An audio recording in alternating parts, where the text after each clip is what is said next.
And then the CEO is all like, well, shoot, you all of this time that you got, you could be out here, fishing more and, getting more fish and then selling that fish and making money. And then he's saying, okay, and then what? Okay, well, then you can take the money and, pay employees to go fish for you.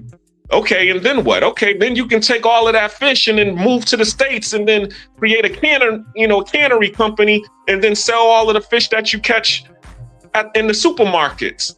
And then what? And he's, showing him how to build the empire. And he's all like, okay, so I'm building this empire and now I become this big CEO. Okay, so what do I do now? Oh, get this.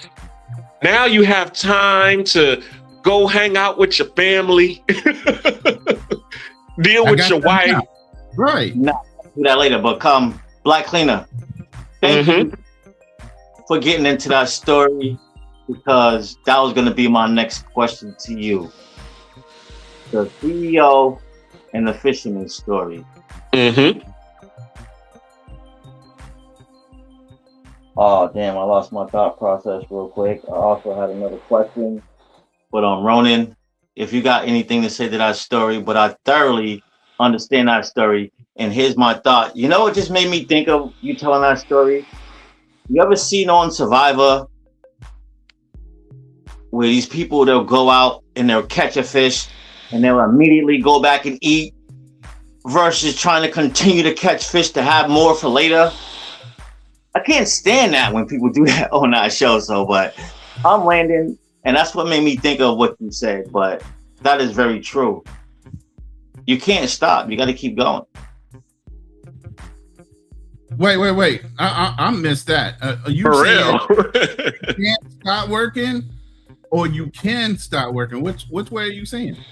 No, you can't stop selling. You can't stop reaching for more. Why?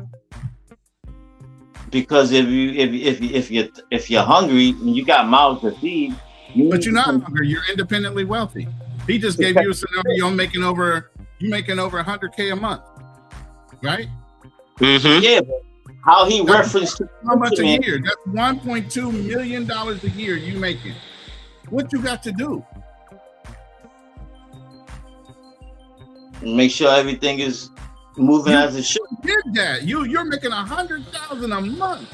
You done made sure everything was covered.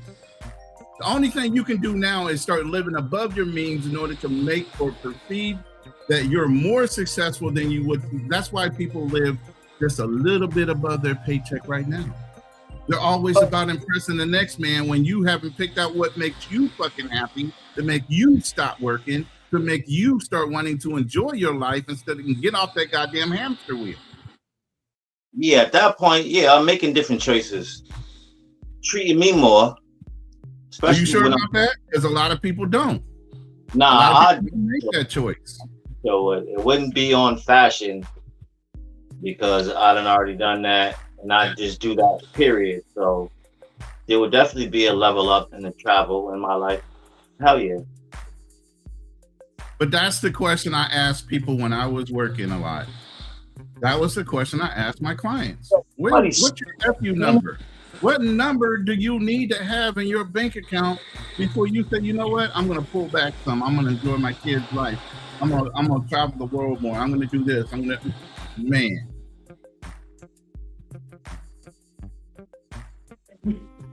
Think about that.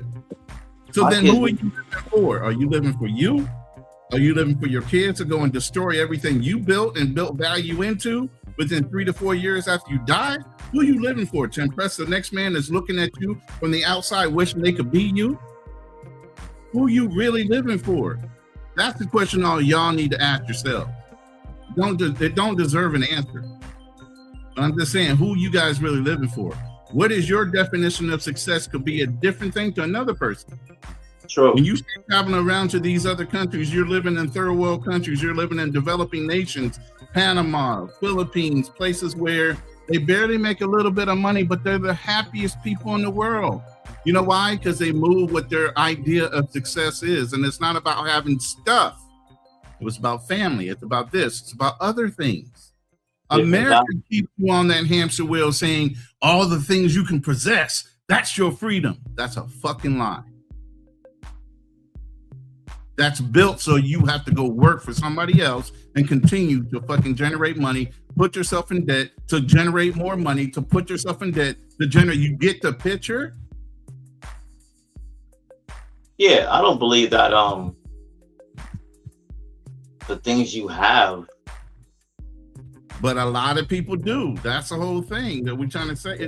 That I think you're saying, Keem. A lot of people do fixate themselves on success by measuring themselves against somebody else. Not for what they think is success. Not their definition of success. Damn anybody else that's not paying my bills or anything doing with my life and letting them look at me from the outside in saying, that man ain't doing shit. Okay. You keep thinking that. Stay on that hamster wheel over where you at. I'm gonna keep on living my life and being comfortable. True. See, and Ronan has a point there, because that was one of the things that I recognized when I was quote unquote on the hamster wheel. And we was talking about it a little bit in the live last week when I was telling you how I was carrying my family in that house. And I'm like, yo, if we all get on this quote unquote hamster wheel, we'll be able to maintain this lifestyle that we have in this nice house in Stone Mountain, but also we'll be able to get more houses. We'll be able to, create this family legacy. But when it came time to pay the bill, nobody wanted to go on that path with me. But then I started to realize this. When I met this Nigerian lady, she was moving to Detroit, and she was selling her condo. And I always tell this story.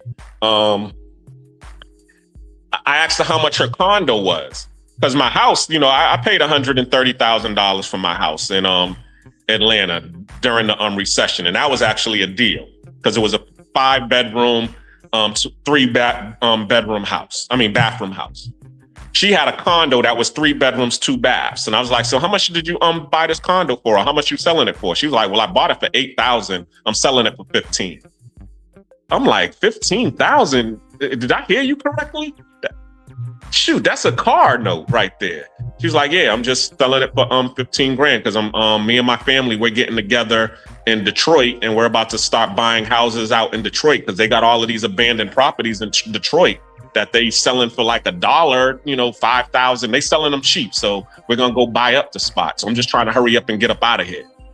Everybody else in this, everybody else is selling their house for about $16,000, $17,000, their condo in here.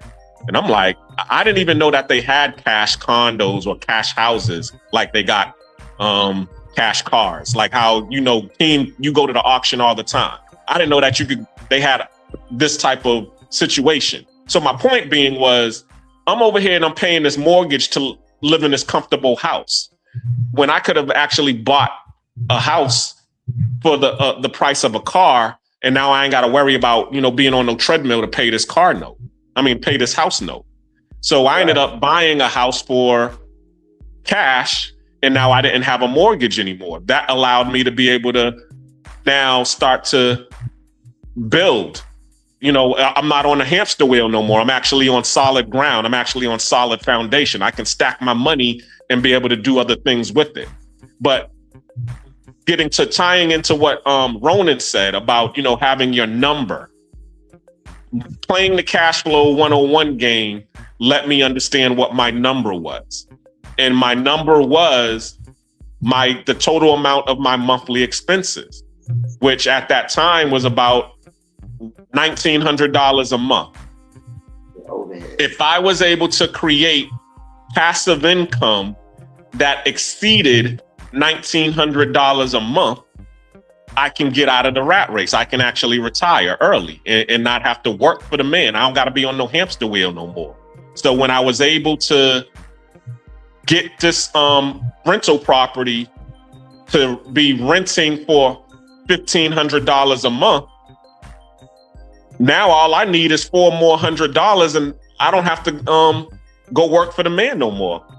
And I ended up buying another house cash, living in that house. And then when I was able to live in that house and I didn't have to pay a mortgage on that house, and I had my rental property over here that was $1,500 a month, I was kind of cool because it's like, all right, well, even if somebody fired me from my job, I'm not worrying about being homeless. I got a roof over my head. But then when I was able to get my disability increased to where it was over $500 a month, now I'm making $2,100 a month total. I was like, I made it. I'm out of the rat race. I don't have to go work for the man no more. I don't have to be on no hamster wheel no more. Now, there ain't no real money. There ain't no real money in America. That's not no real money. Why are you going to quit it that much? You should be getting more than that. You should be at 8,000, 100,000 a month. Cash flow 101. Because it gives me the time to be able to be like the fisherman. And now, okay, I have once again, we got to the point of true freedom, just like what Keem was saying earlier. Okay. Right.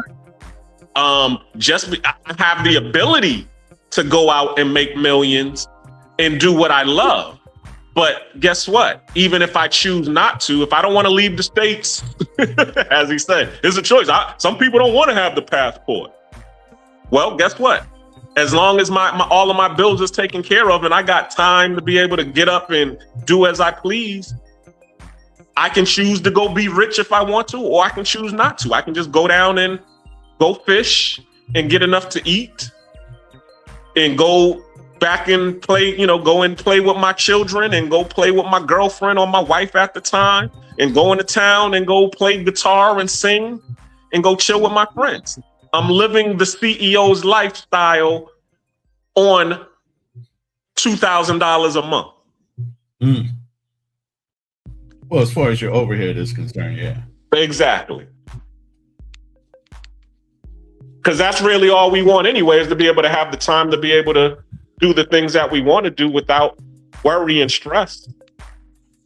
When you want to do them, that's the other part. When you want to do it, exactly. You want to do them. Mm-hmm. That's the point of choice. Yeah, having the choice. Jinx time, you owe me he done brought it back to the old days. Team, you want to do the comments? We got a lot of comments.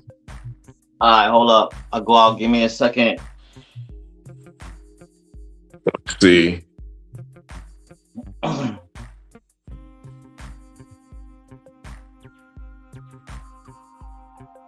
gotta go a long way first. You see that one, Ronan? Which one? Yeah. The one that's showing. $120K a month is great, but it's not considered wealthy. But reinvesting it over the next 2 years can do great things. Right. $120K, bro. It's only $8K a month to make $100K. So if you're making $100,000 a month, that multiplier is deadly, bro. What you mean? That's not enough. That's plenty, especially if you can do it remotely. Exactly. You ain't Shout got out to to stay in Travel. America. I don't know why y'all got cement in your damn feet where you feel like you can't move nowhere. You can move anywhere you want, whether it be in the country or out of the country. But $100K a month on a steady income, and you can do it freely with nobody telling you how to do it, and you don't have to be in the States to do it. You ain't got cement blocks on your feet ready to get thrown in a lake somewhere where you're gonna die. What the hell? Y'all got to get out of that.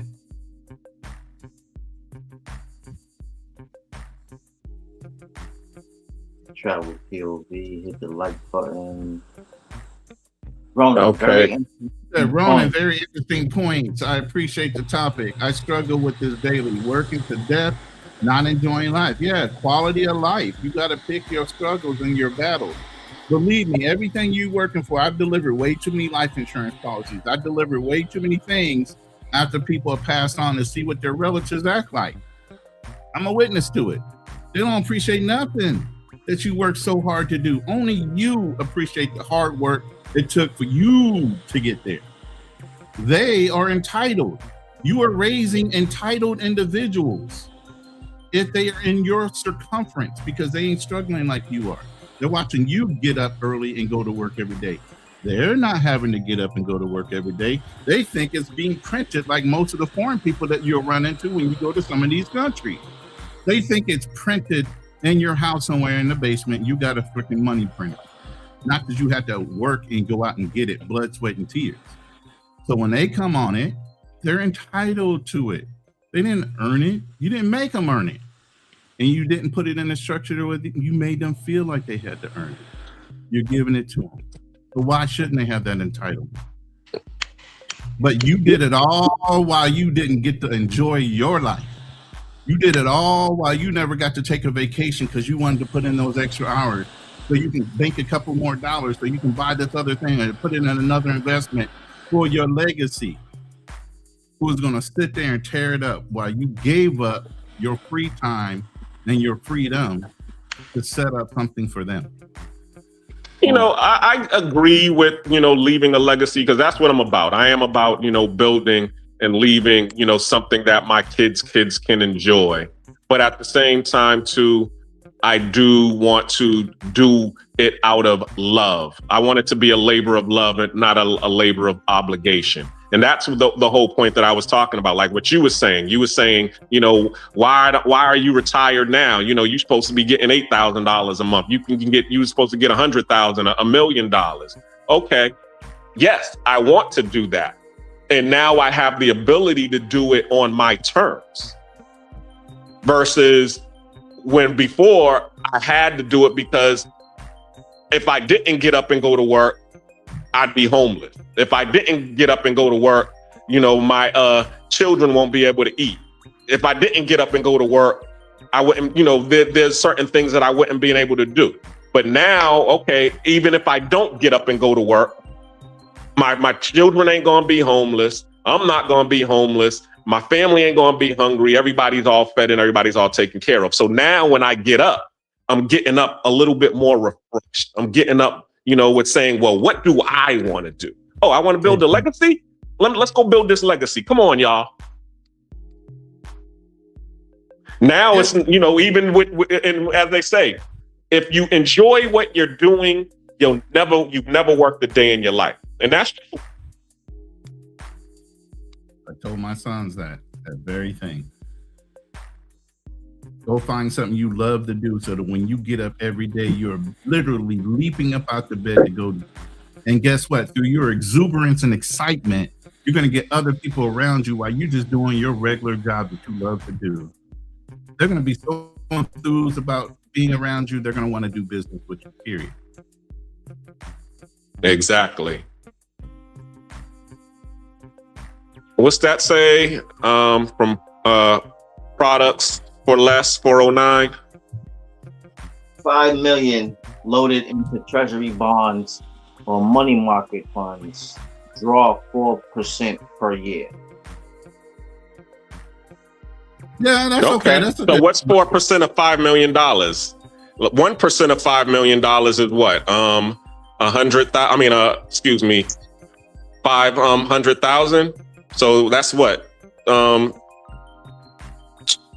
million a year. That's what he's basically saying. So because 4%, 5 times 4 is 20. So 20 million. 200,000.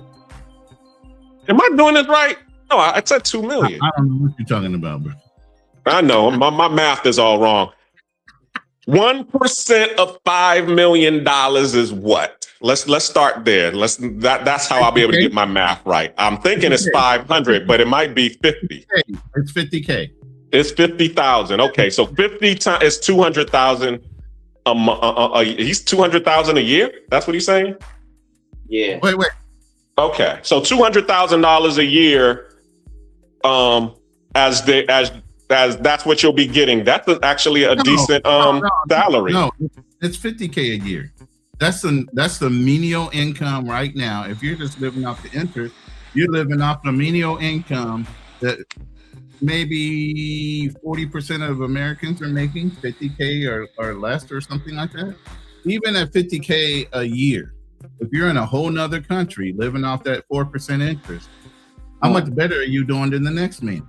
And then how much freedom do you have, like Black Cleaner is saying, to think about other ways of making income and developing income streams if you're free and clear, not having to clock in, clock out.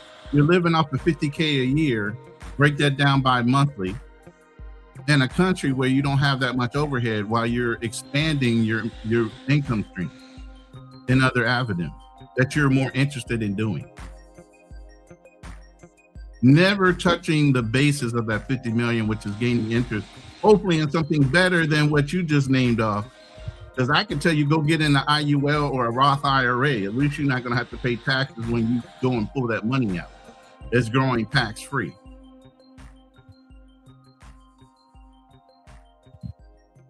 Okay. That hit hard. Salute, E-Man Perry. What's going on, brothers?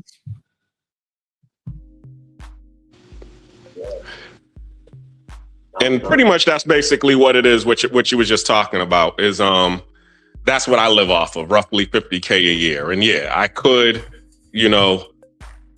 be able to be comfortable in the United States with 50K, but really in Atlanta, you need at least 60 or 70K to be able to be comfortable living in Atlanta versus being out of the country. You only need 25K to be able to live comfortably in most of these developing countries. So I'm able to live comfortably off of 25K and then stack the other 25K and then use that money to be able to reinvest it into other avenues to be able to make more money. Mm-hmm. So that's the key right there. Freedom. When you don't have any overhead, you don't have any restrictions on your creativity. It's not stifled. It allows you to think freely. You don't have that pressure over your head in order to make rent. Mm-hmm. And then you have time to be able to, do those things that you need to do. Example, Keem was talking about, there was some investment ideas, some creative ideas that he would want to do. Now this gives you that time. Same thing here with this whole YouTube thing that I'm doing right now. I ain't making no money on YouTube. But I get on here every Monday to, put out this content because number one, it's something that I'm building. I'm building, a network. I'm building a community. I'm building content that, that will become intellectual property later down the line. Right. So I might not be able to eat on it right now, but it's just like being a farmer. Okay, you plant the seeds in the ground, you go out there, you water it, you give it fertilizer, you give it sunshine, you do all of the things necessary to get the seeds to germinate, to shoot down roots into the ground, and then eventually branches pop up, which will start to bear fruit that you can harvest and sell or harvest and eat. It's the same thing in this YouTube game. That's all that we're doing when we, create this content and put it out. So right now, it's not paying me right now, but eventually it'll turn into something. If not just the community giving me, people that I can network with that will give me ideas that will turn into something. True. I mean, even with that, it becomes a legacy for even your children to understand. Exactly. Your grandchildren to understand what your mindset was. Mm-hmm. What type of things did you champion in life? Not the things they saw you, but sometimes they don't get to see it. Yo, hold on. Somebody is snoring in somebody's back. Oh, that's my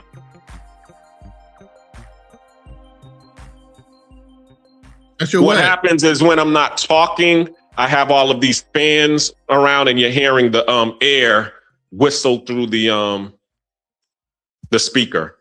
Yeah, because we've been I got all the ceiling fans. What the hell is that noise? Now we know. Yes, the ceiling fans, the air is going through the speaker. Nigga, I done turned my AC off to get on this panel. I'm getting hot in this bitch. I'm about to turn my AC back on. Because it's hot in Mass right now. Is it? What's your temperature there?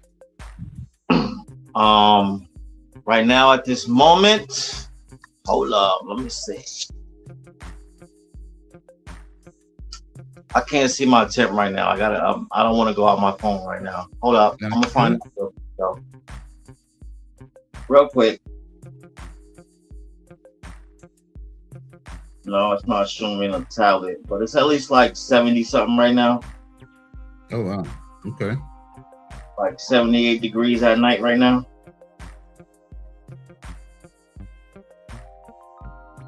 I'm gonna truly get a feel for it. I'll let you know. I won't let you know after that. I don't know how long we're gonna be on the panel, but gotta go out and start my car tonight. And I usually get a True Just when I go sit in the car, start it up. Okay. Well, we got 15 watching. Could y'all hit the like button, please? Cost you nothing to hit the like button. Right, the stream's out there. If anybody want to get up here and comment on the topics tonight, let me drop the link in my chat. But all I ask you to do, if you're in my room, please subscribe to Black Cleaner's channel. And I'll drop his link in the chat here in a little while if you won't have it. Yes, and everybody here for the Black Cleaner. The process for Mr. Ronin. Yeah, definitely appreciate. So what do you think about the whole Daphne, Joy, and 50 situation, and how, we was talking about how you could see based on her actions now. I didn't show the whole video, but I did show some of it, and 50 was right, because now she's advertising her OnlyFans even more instead of crying victim like all of the other females that's on Diddy's case. Okay, so wait a minute. Daphne is 50 Cent's woman or Diddy's woman? Okay. Daphne is 50 Cent's baby's mother, and he found out that she was doing the Cassie. She was a part of the freak off party. Okay. Hey, that's a whole nother industry right there. That industry in itself, they got to be very aware that none of these chicks are loyal and none of these dudes are loyal to their chick. There's too much stuff flying around. Agreed. With it, I'm happy with him. But if he wasn't okay with it, then he should have picked better. But the fact that she's an OnlyFans model before he met her, this is after. It might have been after after they separated, because he said he hasn't been with her for 12 years. So OnlyFans just recently came out. Here's another thing. Why are we associating somebody after a 12-year relationship as somebody that belongs? Right. Broke up with 12 years ago. That's way too long for you to be associated to me. Well, you already know. It's also because 50 did the hit piece on Diddy on the Netflix, and so this was a way for Diddy to be able to get the last laugh, to be like, oh yeah, you put a baby in this chick, but look at what she was doing with me 12 15 years ago. you chose one of my broads, type of situation. I mean, the industry is the industry. A lot of guys are switching up chicks in the same industry. They know that. I mean, wasn't Floyd Mayweather taking old boy from St. Louis as the rapper's girl? Weren't they trading off for a while? I don't know the one. I know the one from Atlanta that he was beefing with was T.I. because he was hearing about. That's what you're talking about, right? I forgot his name. He's in St. Louis. Oh, Nelly? Nelly, yeah. Him and Mayweather share the same couple girls. Oh, okay. Yeah, I didn't know about that. Yeah, now you got even my boys Sanders, Deion Sanders, messing with old Chris Brown's old girl, Nietzsche, or whatever her name is. And that's the industry. You can only date certain people in that industry because what? People run their fucking mouths too much. So you can only trust certain women in that industry and they pass them around.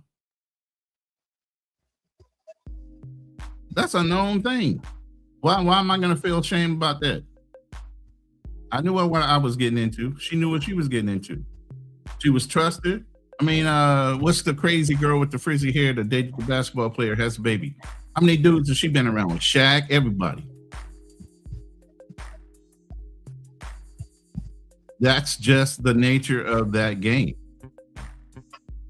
You know, the fact that somebody's trying to make you feel ashamed about who you dated, that's some baby ass kitty shit.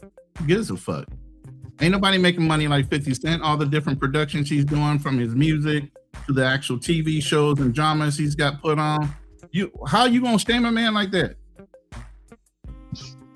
He's doing his thing, right? As a man, that's what he's doing. Regardless of how many people he got on his belt. Diddy is trying to cover up for some shit. You ain't gonna shame me at doing my shit.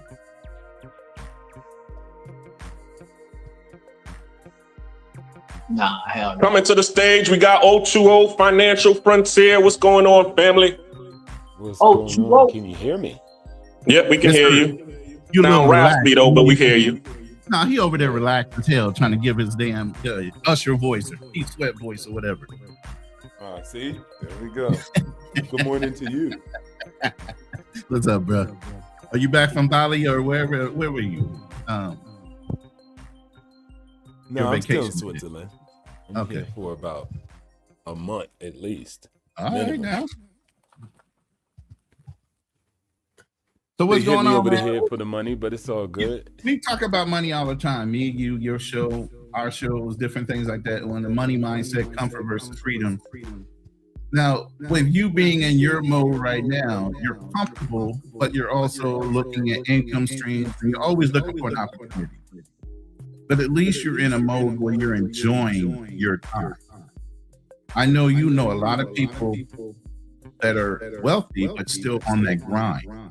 And they don't know how to get that quality of life. Ronan, we getting the echo. Yeah, I think it's financial freedom. Since OTO came up, that's the effect we get. Maybe you might need to turn your volume down a little bit, bro. Yeah, just did it. I got you. My bad. Go ahead. No, that's it. That's the question. You've seen people of all types because of your lifestyle and the type of people you're around.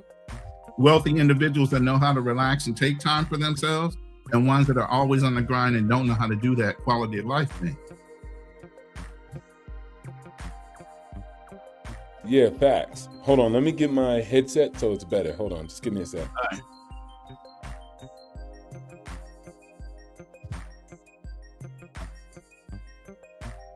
But yeah, While he's going, let me get to these comments. Hold on 1 second.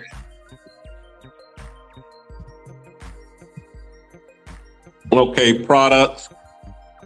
Freedom is how'd that happen? Oh, that was Ronan. Yo, who's molested Hog Boy? Never heard of him. About to go. I don't have time for clowns today. And he says, I'm not gay, by the way. Get him the fuck out of here, please.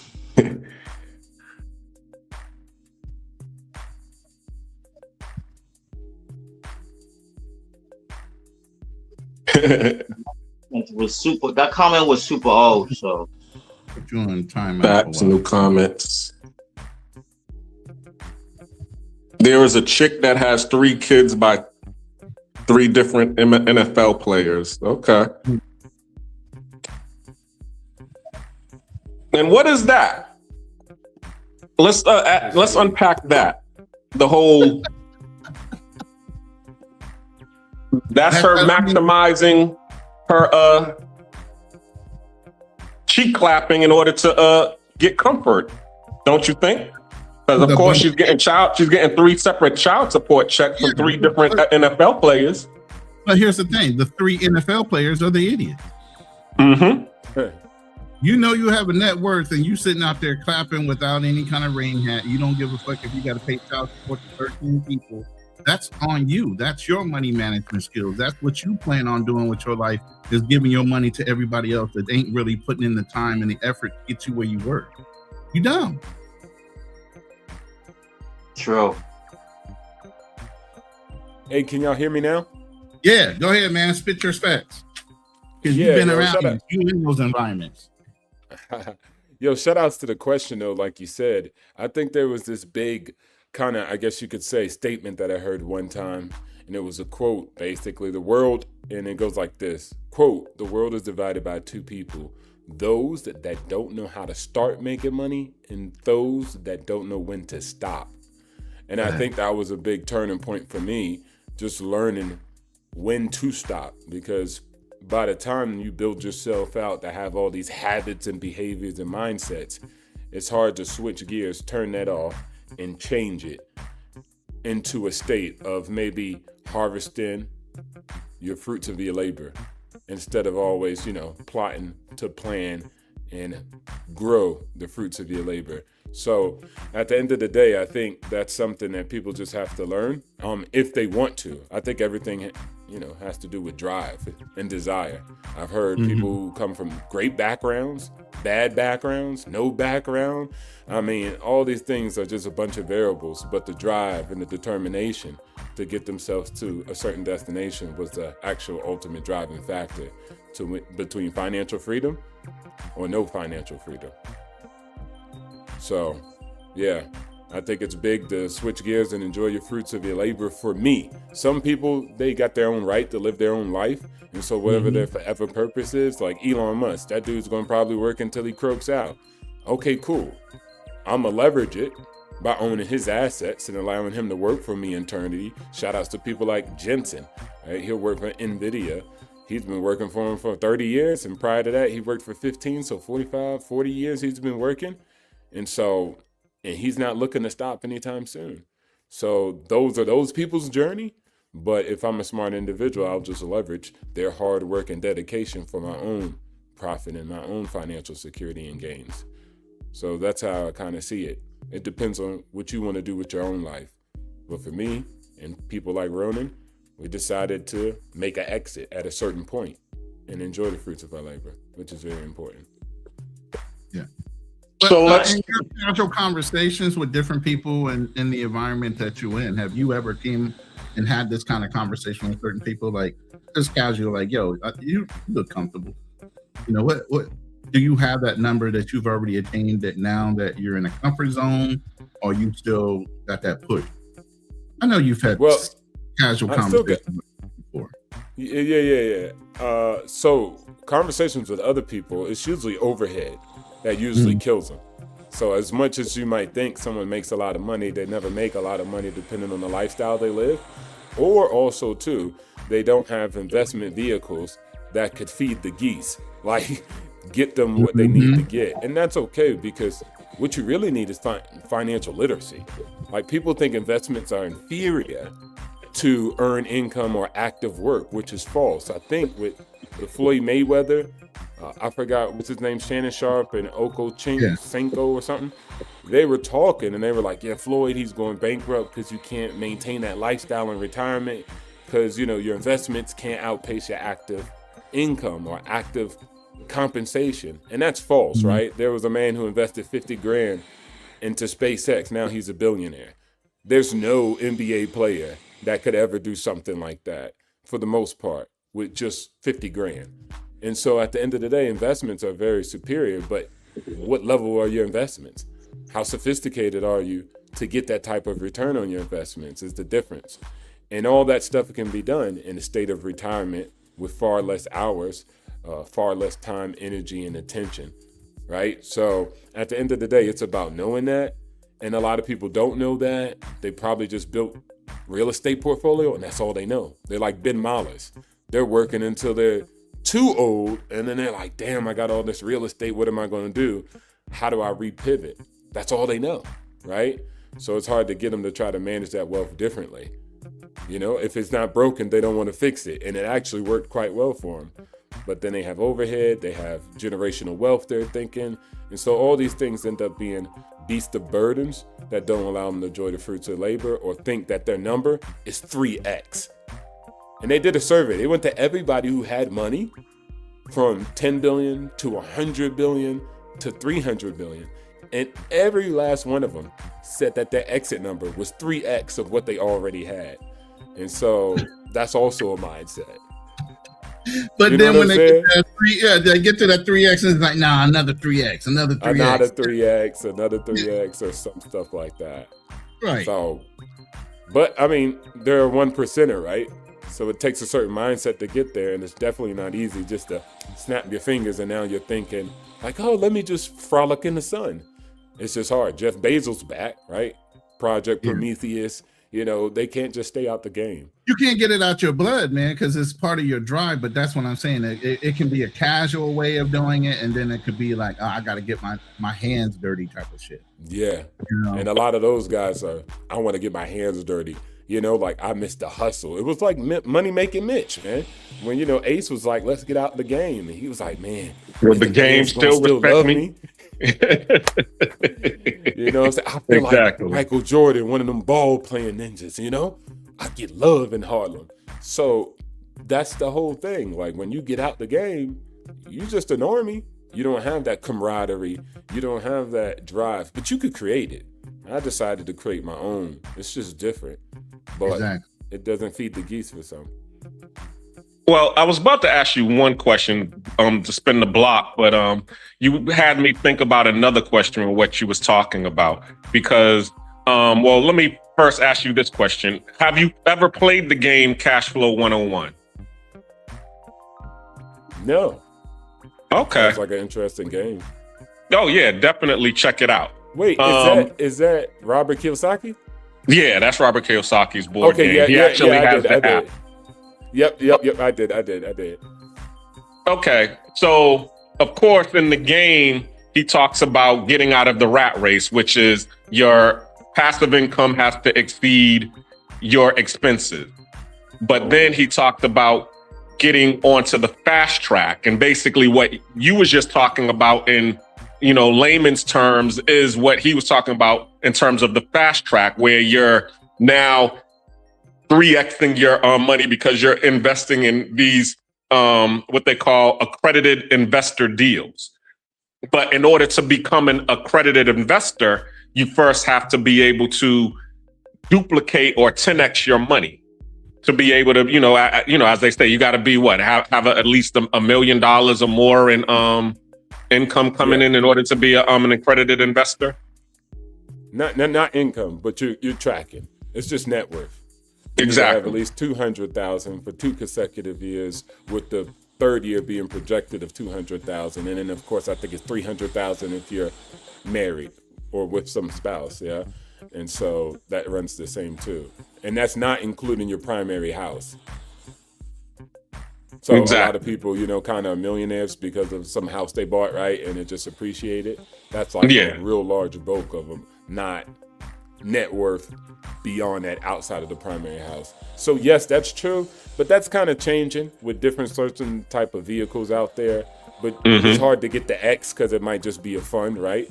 But they're trying to open it up a little bit more for people who are not accredited, and the ways they have done it is still like a fund, like Ark and Venture and other things, and that's not an endorsement of it. It's just an example of one. But 10Xing, I mean, literally, I just put it on something on my X. You're more likely to get a 10-bagger, which is a 10X, with a decacorn, which is $100 billion to $1 trillion company, than you are with those small venture capital enterprises. You're 30% more likely. So when you go down to those small venture capitals, man, it's like let me be conservative, 8%, 13% that you're likely to get it. VC money has a big failure rate. So at the end of the day, with the new companies, because economies of scale, just economics are changing, you're more likely to get that 10X in the public market now. I mean, look at NVIDIA. It's just a 6X already. And that's just in the last 4 years. That's a 6-bagger. So you're almost halfway there. And that's just one. Then if you follow it up with Google, it's a 4-bagger. There goes your 10. Because in 2018, there was only one company worth $1 trillion, and then that was Apple. Now there's like 8, 9. So the game has changed tremendously. And that's because, these companies are extremely bigger. They have larger ecosystems. But yes, going back to what you were saying, to get that, I got it in the public market. So that's where I get mine. But it's kind of like, if I could describe it, I don't want to go on a tangent for a sec. I'm good? Yeah, you good. Keep going. You cooking. Okay, cool. So yeah, so for mines, I got mines just from the public market. But a lot of things with the public market, and this is still cool, but it's kind of like when I used to do real estate, industrial real estate. We used to buy it from just like somebody who owned a warehouse, and that's it, right?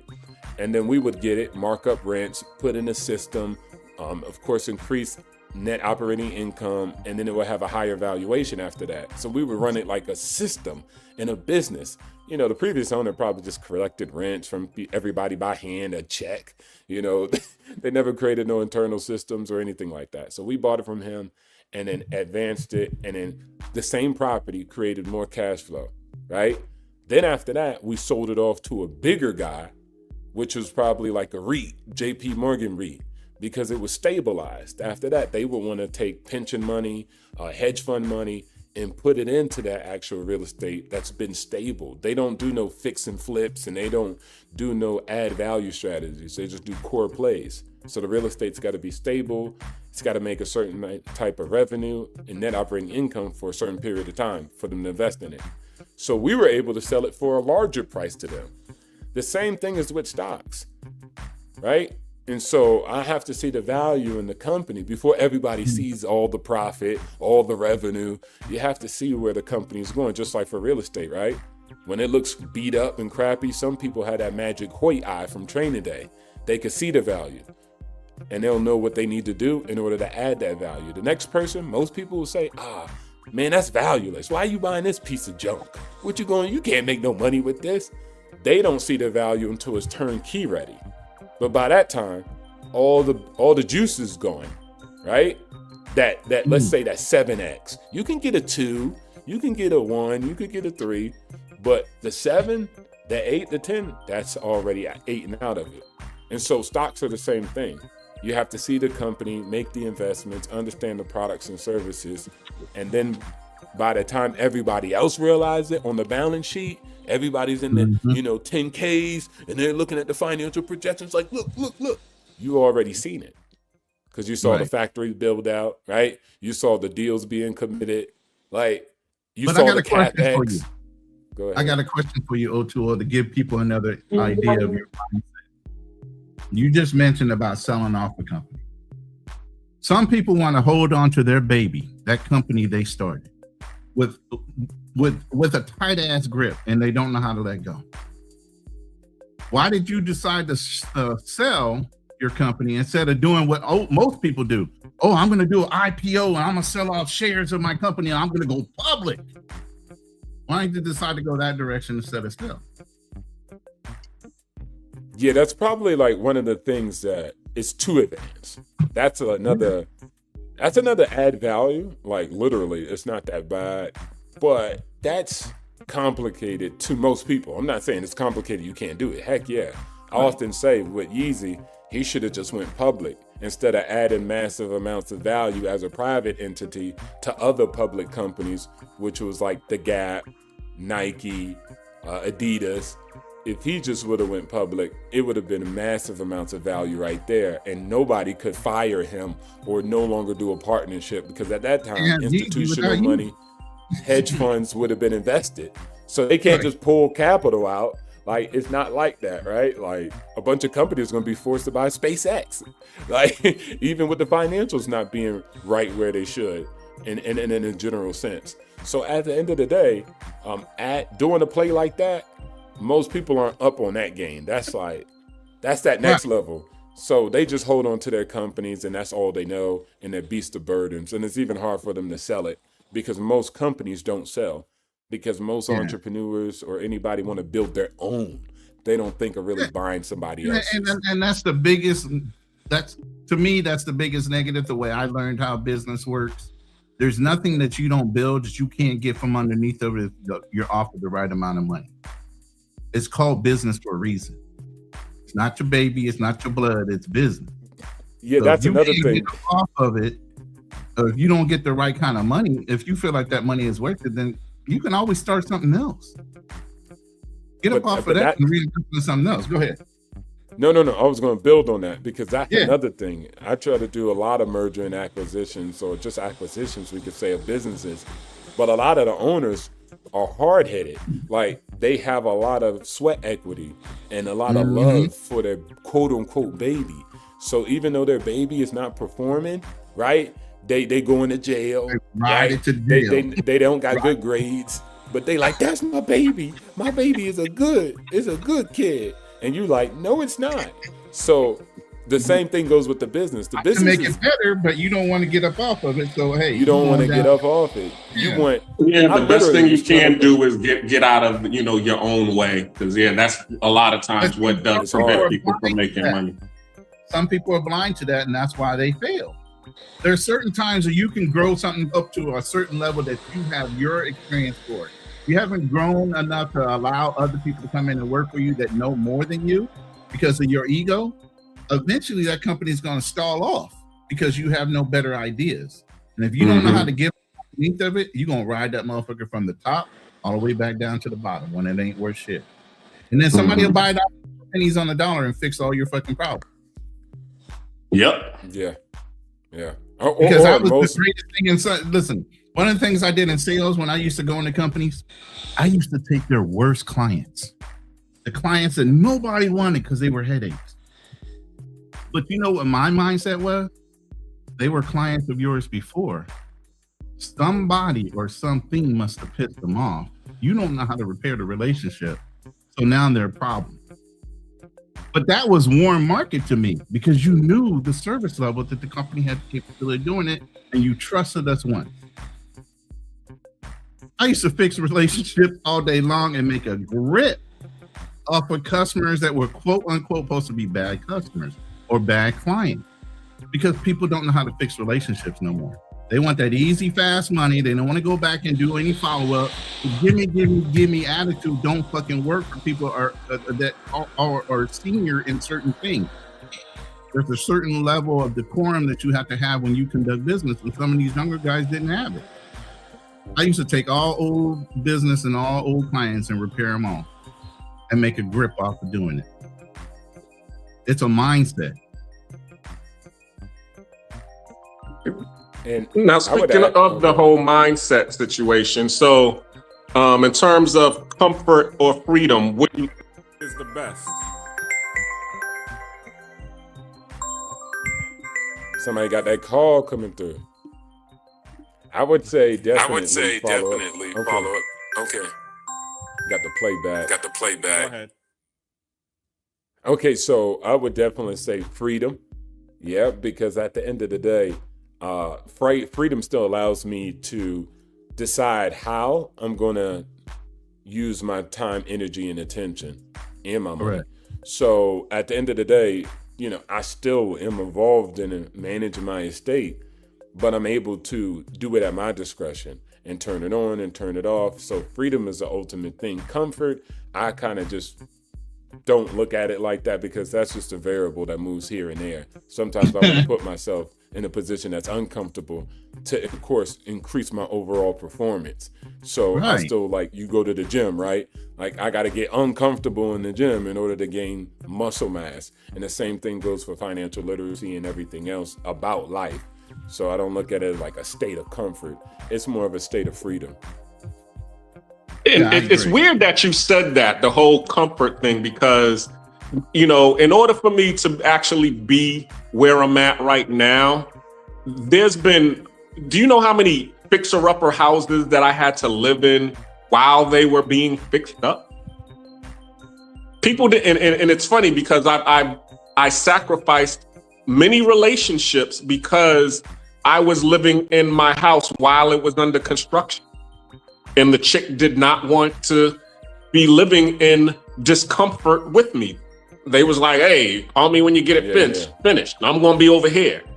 Are you going to come over here and help me? Are you going to come over here and, give me some lunch? Are you going to, do anything over here? Nah, just let me know when you finish and I'll come when everything is done. So when they did that, that let me know, okay, well, you ain't the right person to be with me, because, you know, the person who is not willing to sacrifice their comfort for the freedom that will be coming later, we on the wrong path, because you on that path, you're always going to stay on the path of comfort. You're not going to be willing to sacrifice your comfort in order to be free.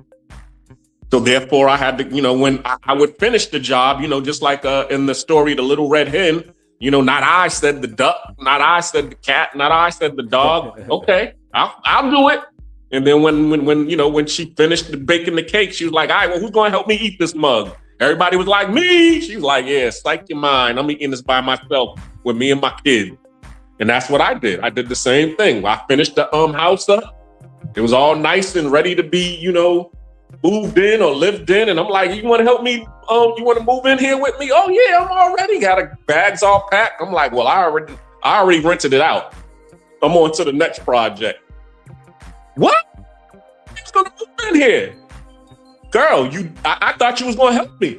Because we both thought wrong, didn't we? And you know, and we moved on, because it is, and that's the reason I'm bringing that up, is because of the whole 50 Daphne situation, where you could see, you know, he's looking for ownership. He's out here building things to be able to have ownership. And as we were just talking about, to be able to increase his bottom line, increase his, you know, income coming in. She's over here just looking for access. She's looking for that comfort. Yeah, exactly. And that's the whole problem with our community. Our community, women want a ready-made product. They don't want to sit in and grind out with the guy and see the potential that the guy has and his direction. They don't want that. They want you after the fact. That's why they get so stoked and so upset at the women that did actually put in the work and put in the grind with the dude in order to see him grow. Whether he's in the industry or not, whether he's in the NFL or whatever. Some of these kids have known these girls since they were in high school. You know, some in college. You know, I think I did a live where a girl said, I wouldn't buy you a cup of coffee, a Starbucks. But yet and still, some of these college girls were doing the Starbucks. They were massaging them. They were doing the things they needed to do to support that man while he was potentially going to be an NFL player. Nobody knows. Everybody's not guaranteed to go to the NFL. Okay. Whether you play college ball or not. Okay. So, but to speak to that. Right. The ones that do make it, all of a sudden, everybody in our communities upset. Oh, he just giving his wealth to another community. Well, you weren't there to help. What does it matter? You know, but to speak to that, you know, because I've seen that in what I have come to understand, because I was watching Atlanta, and there was an episode, Champagne Poppy. I mentioned it early in the live, but I was talking about it's all fake. There ain't no Drake.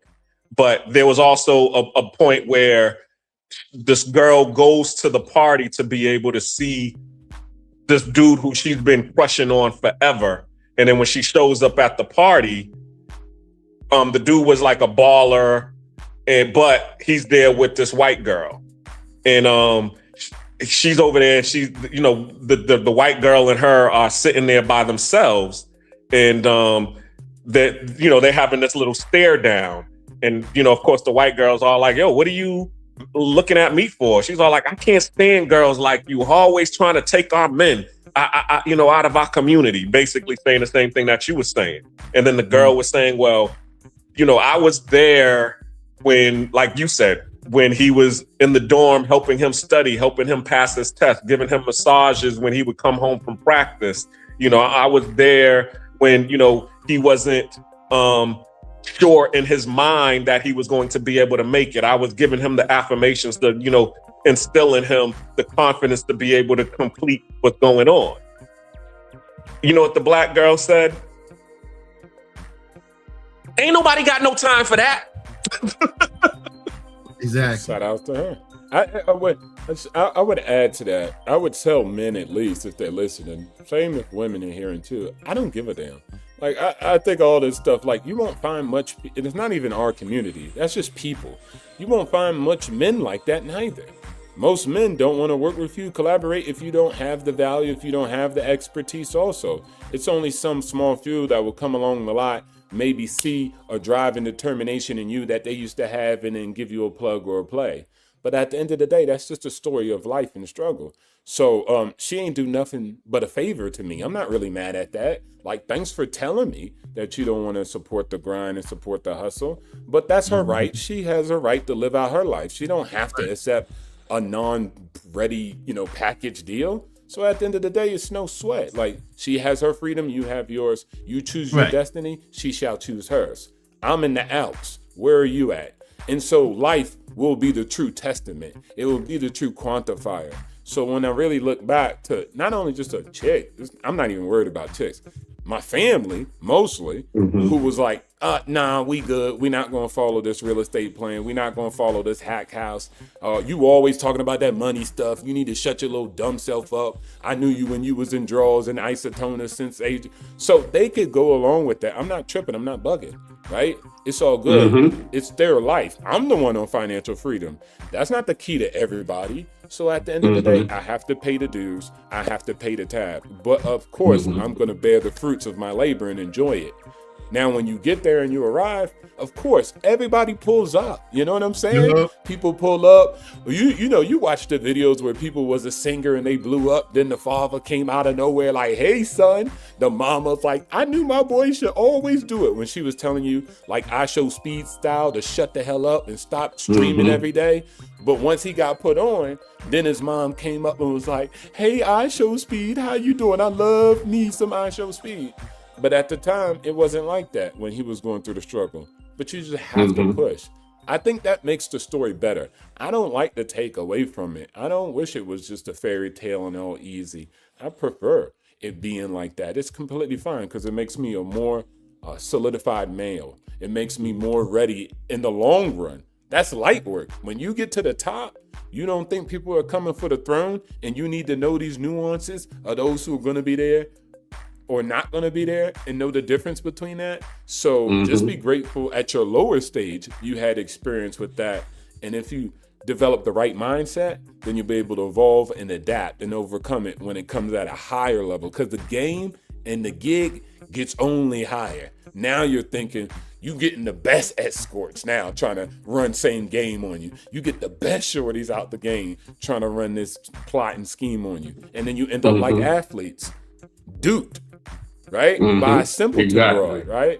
So I think that kind of helps, but you're just going to have to adapt and overcome. And that comes with all people, not just the romantic, platonic, and familiar bonds. All of it's going to come like that because people are just like that. But I also wanted to add too, because what I didn't want to say that story, but what I also recognize as well too, because I have been in those situations where, okay, the women, the sisters didn't want to help me or couldn't help me versus, the Japanese girl who was able to help me or the Spanish girl that was able to help me. A lot of times, the reason that these women was able to help me is because they came from a financial situation where they could afford to, meaning when I use the example of the white girl, okay, if the dude ran off on the plug, okay, after getting to the NBA and becoming successful and becoming a baller and all of that, and he's like, all right, well, thank you for helping me, and then chose the sister in the end. What's going to happen with that girl over there? She was already in an affluent situation. So all she's going to do is just cry and go back to daddy and then just reset. She really didn't lose anything. Versus a lot of times when you have people coming from our community, if we take that chance or take that investment with you and then we lose out, we could take it's going to be a hard hit to recover from. That's what I hear from a lot of times from, our family, our community, is because this is all I have, and if you run off on the plug, I'm finished. Yeah, but I think like, well, I always put it like this, man. Most of the broads that I've ever been with, they winning too. So there's no way that I'm actually leveling up and my broad ain't leveling up too. I mean, like that's the standard at the end of the day. She don't need to have the same grit and hustle, but she does need to have financial literacy. So I mean, like whether I got a Ling Ling in Thailand or a shorty from Poland, they all had stock accounts. They all had dividends paying them. They came from modest backgrounds where they were like, I never thought that I'd be a Polish girl getting paid dividends from pharmaceutical companies because I put them on game. They saw how I moved, and I also only talked to them like shorties don't be talking to me about like dogs and cats. I don't let shorties actually communicate a lot. They mostly are listening to me talk about my financial shit and all this other stuff I be talking about. So I'm the number one communicator in my relationships. And then in turn, they get a lot of game. So even when we're not together anymore, they're like, man, I love being with you because when we were no longer together, I still had value. I still had things that I got and was able to take away from the relationship, which still helps them to this day. So I think a lot of times, even if I'm winning and I'm leveling up, of course she's not going to level up as high as me. But once she exit off her off ramp, she still has something to fall back on, right? I remember one time one of my shorties was like, oh, I want to buy my house now because she finally stacked her paper, right? And she was like, so where would you want to live? I said, look, I could live anywhere I want in the world. Don't make this financial decision based off of me. Make it on your own. Because if we break up, I don't want you to be mad at me because I like Portugal and you got a house in Portugal now and we're no longer together. Make this whole choice on your own. Now me, I'm indifferent. I want her to win even if she's not with me. I'm not one of those guys who's like, I don't want you to win, or if you win, you might break up with me. I'm not scared. Take advantage of it. Yeah, I'm gonna take advantage of it, living in scarcity. If you get money, you richer than me, you better than me. I'm a whole man, bro. Like, you never gonna be better than me, the type of man I wanna be. So at the end, even if your bag was larger, you know what I'm saying? So at the end of the day, you can make those choices. And I think like if you have a relationship that's built on that, then people can understand and be willing to commit and make these sacrifices because the payoff is in the relationship in itself, not once you sign a contract. Now you blew up. All she did was ice your knee. And then she's like, damn, you ain't never teach me nothing along the way. I was never build nothing for myself. Like, I don't like that. I always want you to have a plan where you could build on while simultaneously we building on my plan, if that makes sense. Yeah. No, it makes plenty of sense because I'm the same way. Every woman that I have dated ever since, me leaving Japan, I have always elevated in some form of fashion. Can't none of them say, hey, he done took from me or he done, did this to me, because just like you, anytime I come into knowledge, I'm going to share it.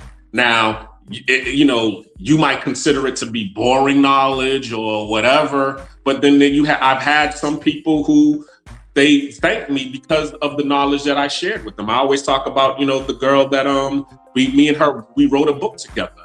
And she lived in Zimbabwe and we played cash flow together. And just from her, playing cash flow, she understood, how to be able to get out of the rat race and be able to, do something with her life, because she was saying, well, I was just going to follow my father. I was, my father worked for Coca-Cola Zimbabwe. I was just going to, try to just go be somebody's wife.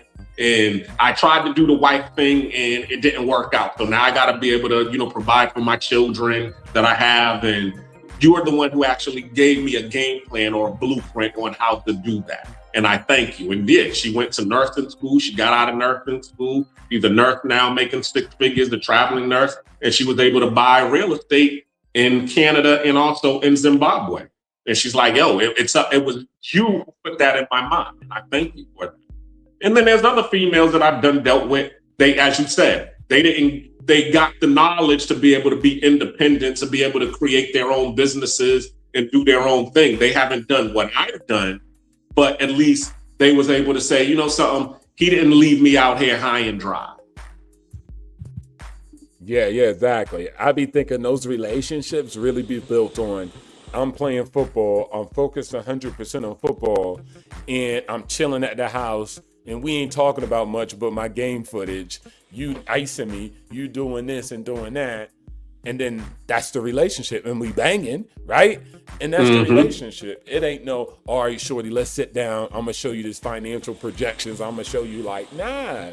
So that's why the other person feels like all I did was campaign for you, and now I'm left high and dry. But I always tell people, like, never do nothing like that. Like, always look at what's in it for you. That's not a bad thing. Just to misuse it and abuse it is a bad thing. That's the only difference. Right? Yeah. So when I Keem always talks about that, being used or being utilized. There's a difference. Yeah, exactly. That's a great point then. So yeah, I would say that, but I did want to just touch on this for a second. No Diddy, but I was thinking like what I had to say that. So I was talking to a brother just recently. You know, he's looking at it now. When it comes to like starting a business, because I know a lot of people think about that. I'm just an investor. You know, I got rich off of a 9-to-5. So I do believe you can get rich by working for other people. And I usually promote that along with entrepreneurship. That's good too. But one of the things with entrepreneurship also is like, bro, there's so many businesses to buy out here. It's easy in America. I think the problem, not even just with our community, with Americans and all people is most of the time y'all hear stories telling y'all that it's all doom and gloom. Yeah? You don't know somebody really playing on your psyche. They getting rich off of selling you the story. Not necessarily. They don't get rich off of making you rich. You get what I'm saying? Like, all the people that are influenced, they don't get rich off of making you rich. They get rich off of selling you a story about getting rich. Whether it be the prices are going down, it's doom and gloom. Most of y'all want to click on that versus everything's good and going up. So at the end of the day, they're just playing on that. So I'm not saying that's good or bad. I'm just saying it is what it is. So at the end of the day, it's imperative that you understand that opportunities are all around the corner, especially if you broke. Like I got money and I can't do this grant. I can't get this down payment because I make too much money. But the next man, he could buy the house for free or get paid to buy it because of his position, right? SBA, you can go get SBA financing and buy a business that's already profitable. I'm like, because especially in America, because people don't want to take over their family business. They don't want that boring HVAC business, that plumbing business, that carpenter business. They don't want it. They're like, nah, I'm going to go be an influencer. You feel me? So the business owner's just left with closing the doors and firing everybody. That's 70% of all profitable businesses. They just close the door and fire everybody. There's no sell. And so there's so much, as they call it the silver tsunami, people retiring right now that had businesses that's been profitable for 10, 20 years, put everybody through college, fed their whole generation, right? Those people who had money and had wealth, those kids don't want the business. They don't care. And this is a great position for blacks to take advantage of and buy out these businesses from them and take over profitable business. Instead of building from the ground up, you already have client base, you already have revenue, the banks will give you money. Did you know buying a business, it's easier to get pre-approval for the financing than it is for your house? Yeah, because they already know there's a rate of return. They like, okay, that math for them, you know, you already a profitable business, and all you're trying to do is buy it from underneath somebody that can't. Yeah. Tell me more. They like, and guess what? All you had to do was click buttons on a computer, because all they do is send you the CMI. You take all the finances and then you send them over to the lender. He looks at them and he's like, here's your pre-approval letter. Let them know that we're ready to make a deal and close. Boom, your finance is done like that. It's that simple. Of course, it will be earnings of quality to make sure everything is legit, right? The accountants will go in and do the actual investigation. But that's due diligence and property too, right? But the deal is solidified and it's easier. The math is easier, right? The growth from there, the upside is easier. So I was just telling him, you're a trucker, go buy a trucking business, right? It's that simple. Stop driving for the damn truck and go leverage all the drivers. And there's profitable businesses already out there. But it's mostly people's mindset and desire. He had more desire to bang shorties or try to find love more than he had the desire to be financially free or financially literate. So that's why I said it's all in drive and desire. because all the opportunities, especially in America, are there. You're just probably listening to somebody that's telling you something different and you believe it. That's just the biggest problem. Outside of that, it's no financial problem. It's no opportunity problem. Y'all lucky I ain't in the game no more. I'll be looking at deals on the computer. I'll be like, let me go broke again, please. Because I'm going to come back richer and stronger than ever. Because now I know better plays than I knew back then when I built myself into where I'm in now. And that's the whole thing, O2O and everybody else on the panel. When you know how money works, you know how it functions, you know how to pull the strings, it's like turning on a water faucet. You can turn it all the way up, or you can turn it down to where it's a fucking drip. It's up to you and how much you want to bring in and how much you want to put more stress back in your life trying to make it. Depending on how you do it. Okay, but it's a trade-off. Money for time, money for effort, money for this, money for that. And then when you're at that time and place in your life where you're not trying to do all those things, you turn all those stressful parts about money down and you turn up the things that you can kind of coast into and make money a little bit easier, a little bit smoother with a lot less stress in your life. You get to pick and choose once you know how things function. So when somebody says, what's your net asset? What does it matter? I'm comfortable the way I live. If I need to make more money, guess what? I know how to turn on one little faucet here and a little faucet over there. Facts. And I'll have the income stream that I need to have in order to get the things I want. But I also don't want to live so heavy that I got to worry about taxation on my money either. Yeah, me and Keem was just talking about that before you got on live, where I was saying a man who knows how to build houses ain't worrying about going homeless. A man who knows how to grow his own food ain't worrying about going hungry. And he was even saying earlier, okay, you know, he was watching Survivor, and you know, the person, they would go fish, and then you know they would catch a fish, and then they would get the fish and they would eat it, and he's like, nah, you need to keep going there because you know you can't stop doing it. But you know, Ronan was saying no, you know, a lot of times you have enough to be able to, you know, satisfy yourself for the day.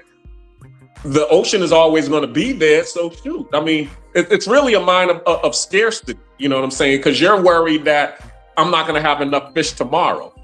Okay, well, if you don't got enough fish tomorrow, you still got your fishing rod. You still got food to be able to go. Listen, you're also contributing to greed. If you're talking about Survivor show, if you caught a fish and you didn't eat it right away, everybody else was like, can I get some of that? So you're supporting your competition at that point. Why the fuck would I do that? You're competing against me at the end of the day. And usually on them shows, if you watch it too, I remember I just watched Bear's Grimace again because people were talking about it, and I was like, let me see what actually happened. But one of the guys, he was good at fishing, right? But nobody knew that, so nobody gave a damn about him.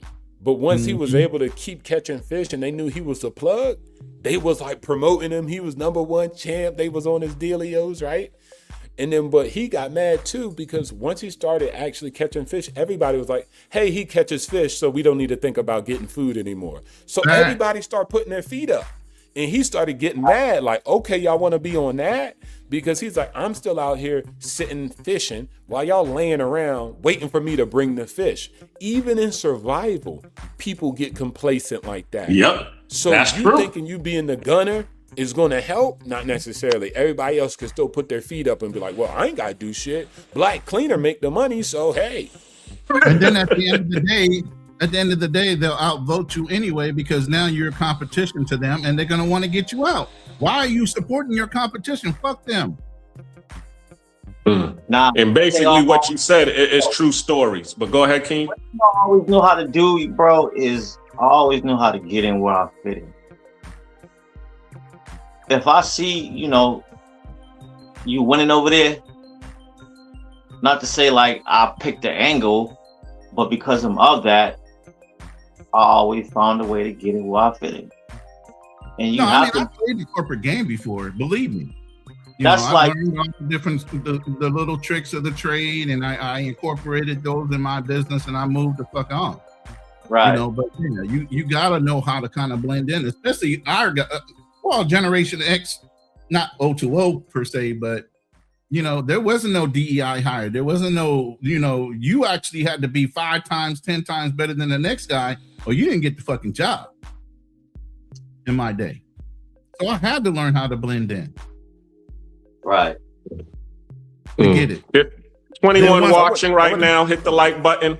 Then once I got in it, I had to worry about people stabbing me in the back, trying to get me out. I'm their competition.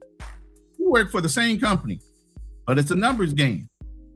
Top salesperson gets bonuses, You know what I'm saying? So even when you're in, you're not in. Somebody's trying to get you out. And I was competing against old Russian ass dudes and Italians. So if you didn't have thick skin in that fucking room, they would have scared you right the fuck up out of that bitch. You're as good. You're only as good as your last sale. And see, that was another reason, because of what you just said right there, where I would, when I was in, the industries, but I was in the industries of service. So really, I'm the person that's going out there and providing the service, while there were other people that were over there doing the sales. So really, they were selling me to go out there and do the stuff. So once I started realizing, okay, I'm the talent, the only thing that I need to do is learn how to sell. And then once I was able to learn how to close deals, it's like, okay, well, what do I need them for?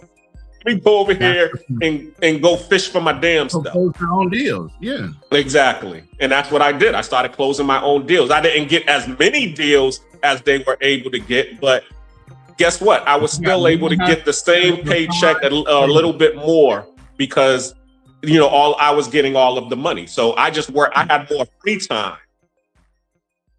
And not only did just the more money, you were building on new skill sets. So you were able to acquire a better skill set and became a more formidable enemy or competitor.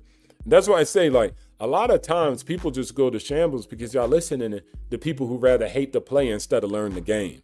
And that's just those people.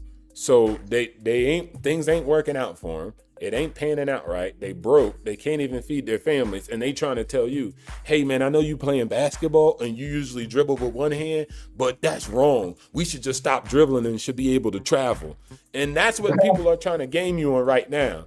They trying to get you to play some other game that don't exist, and there's no real return on investment. And it's like, hey, but we can change it, because they mad with the current way things work and they not winning at that. I was in that phase too, so don't get it twisted.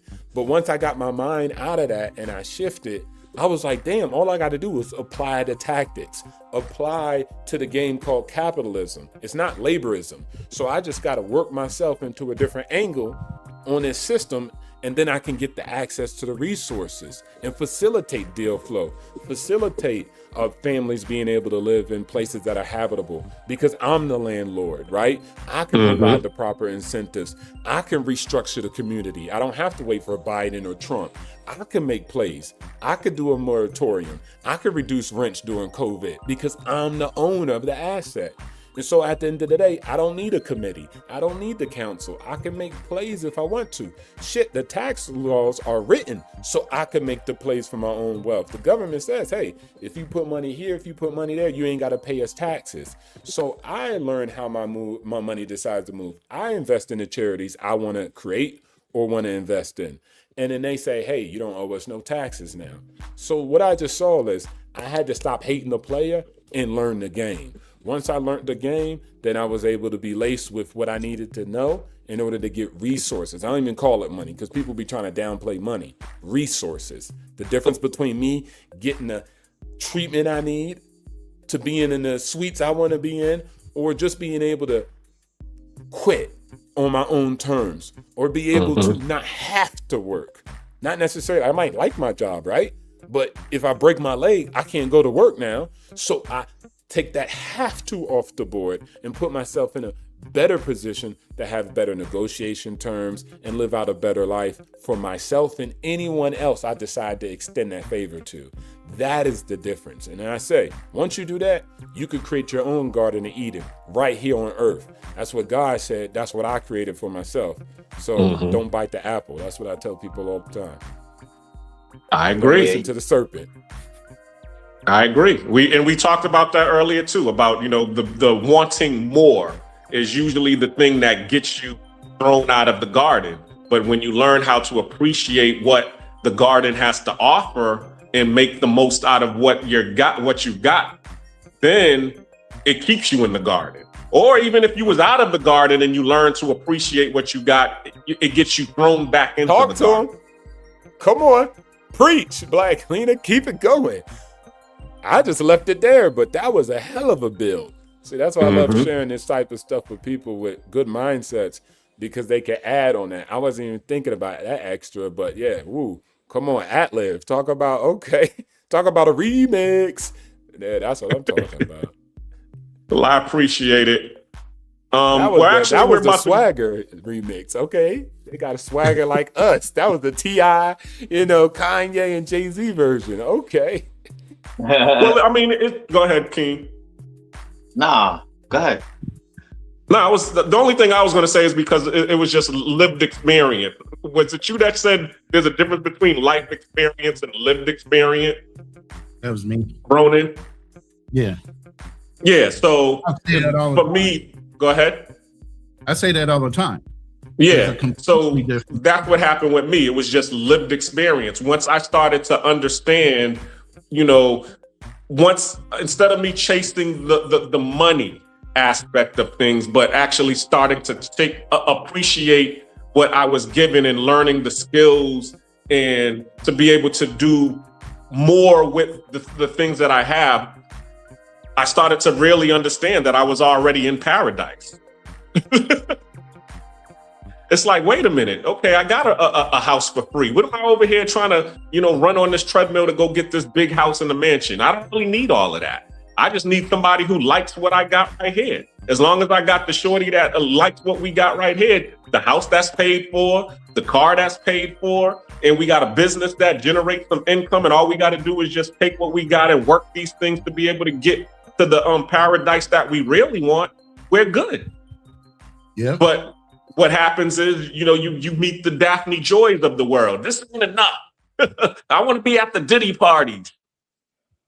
Take the Diddy parties then. Right. You can go by yourself. Right. And here's the biggest thing.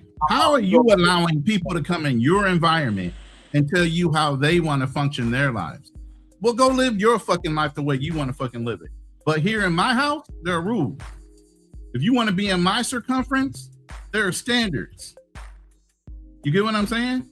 Facts. You can either get on board and ride that train the way I have it structured, or you can go find that avenue you want to stumble down.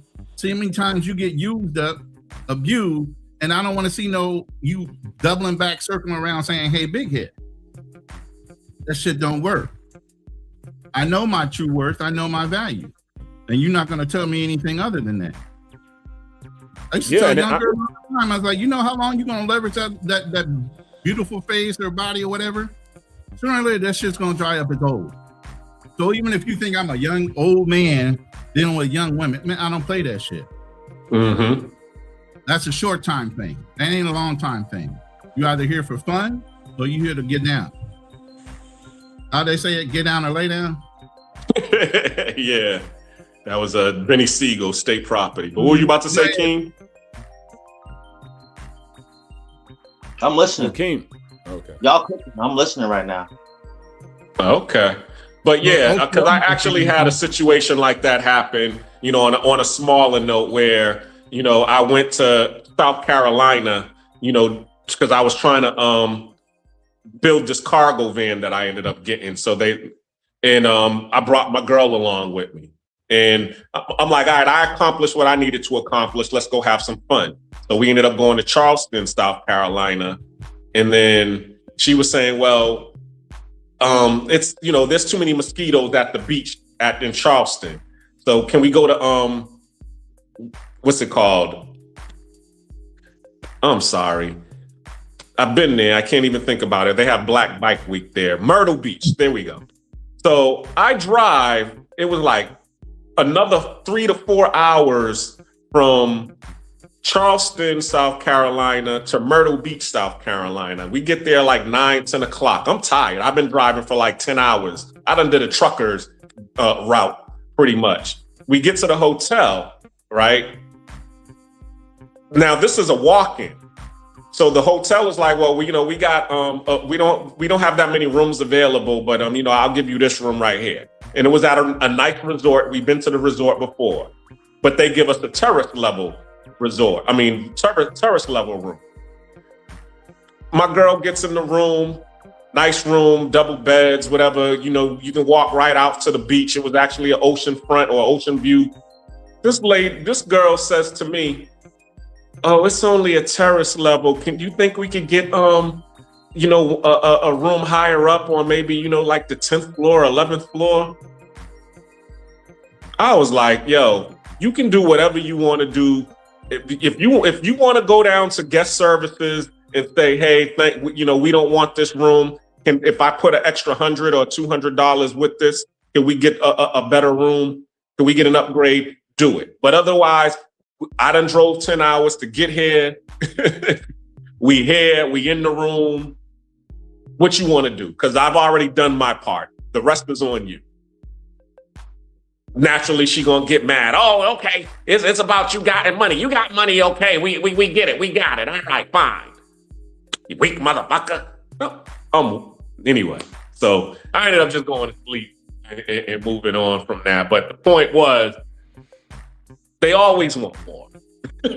And I don't like to get into that whole gender warfare type situation, because it could be the same thing for, dudes who didn't bring nothing to the table as well. They there with they broad, and they gonna try to see how much they can get out of they broad, who done did all of the work in order to provide bring home the steak or the bacon.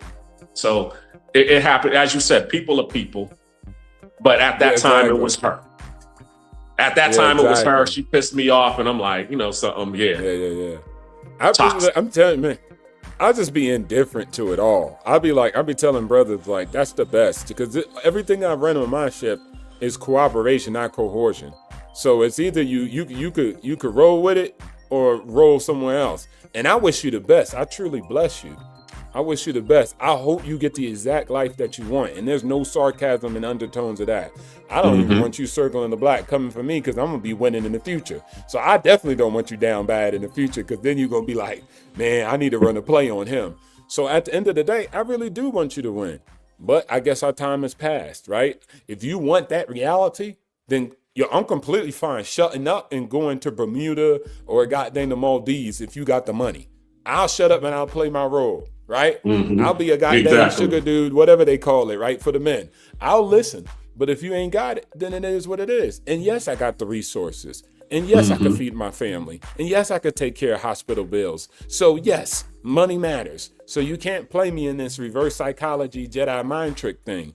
And so actually, you need to actually get up out the way if you're going to continue to launch those soft power campaigns on your player, because I'm trying to build. I'm trying to enjoy my time and what I've built and the fruits of labor. So if you're a nuisance, then that's cool. I'm gonna have to execute. I'm gonna have to get you out my life real quick. And there's no hate.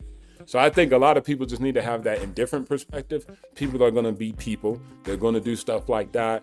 But as long as you keep building on your life, I say that's the fundamental building block. Like, you can never lose. How can you tell me I'm gonna lose? This is my life. This is the one life I'm given, right? So whether I lose the girl who was down with me, or my day one, or a girl who did this, it's cool. I never lost her too. Half of these girls are still alive. She's just not with me anymore. Okay, cool. I wish her the best, right? Y'all guys need to really disconnect that from it and understand, like, you know what? This person helped me. Even if you lose a good girl, if she was good to you, then let her just move on with her life. You should be in the mindset that you're like, yo, my life is still flunk. My life is still popping. My life is still going in a good direction. Right. So I just say, keep building, man. And that's the thing. Another guy trying to hold on to things till it's just too late. Let it go. There's so many people circling the block, coming back after you later in life. And that's okay. You can either choose to mess around with that or not. But as you build, you're exposing yourself to even more, a larger pool. So then now you have to pick again.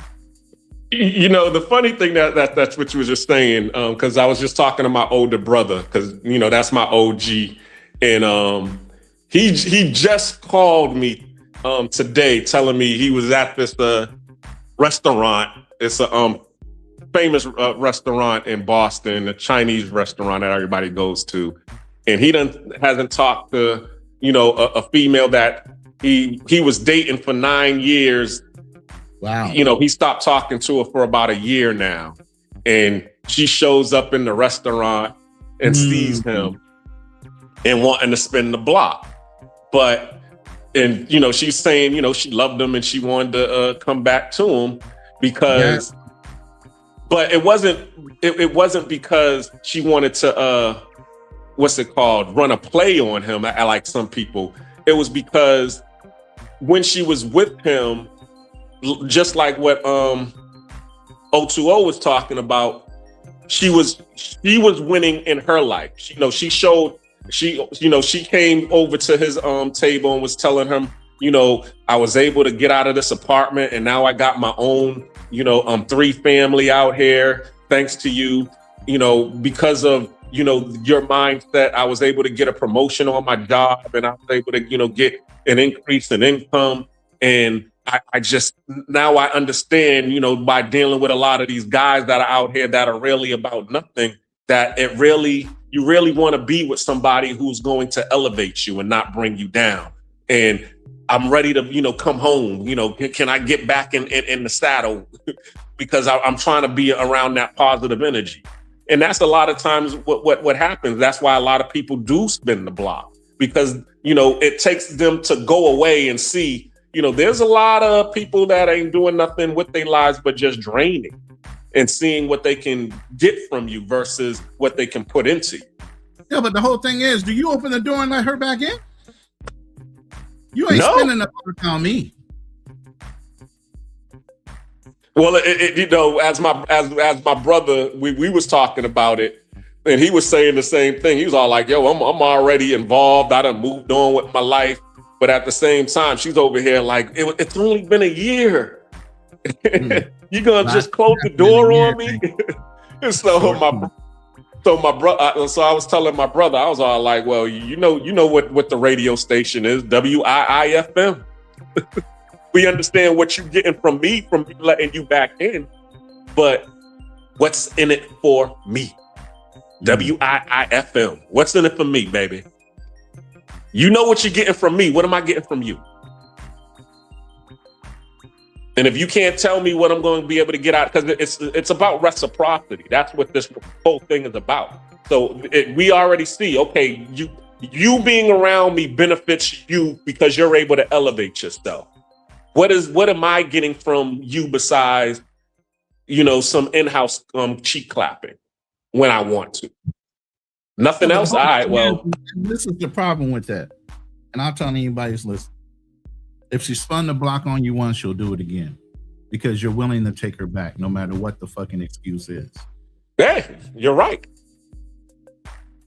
You're just displayed a weakness to her by doing that. Don't ever do that. Because all you're doing is saying, I'll open myself up to you anytime you come around. Ain't nobody that goddamn fine to be abused by him. And it is a form of abuse, by the way. So if you open yourself up to that kind of spinning the block every time just because she's fine or whatever, go ahead. See how many times you're going to do that before you catch on. You gaslighting the fuck out of you just to get her way. Let me go to the comments. She'll go that way too. Shout out to Charlie Chan, president accounting for. Who's this? Mad Villain? Matt Valares. He said he needs the background music.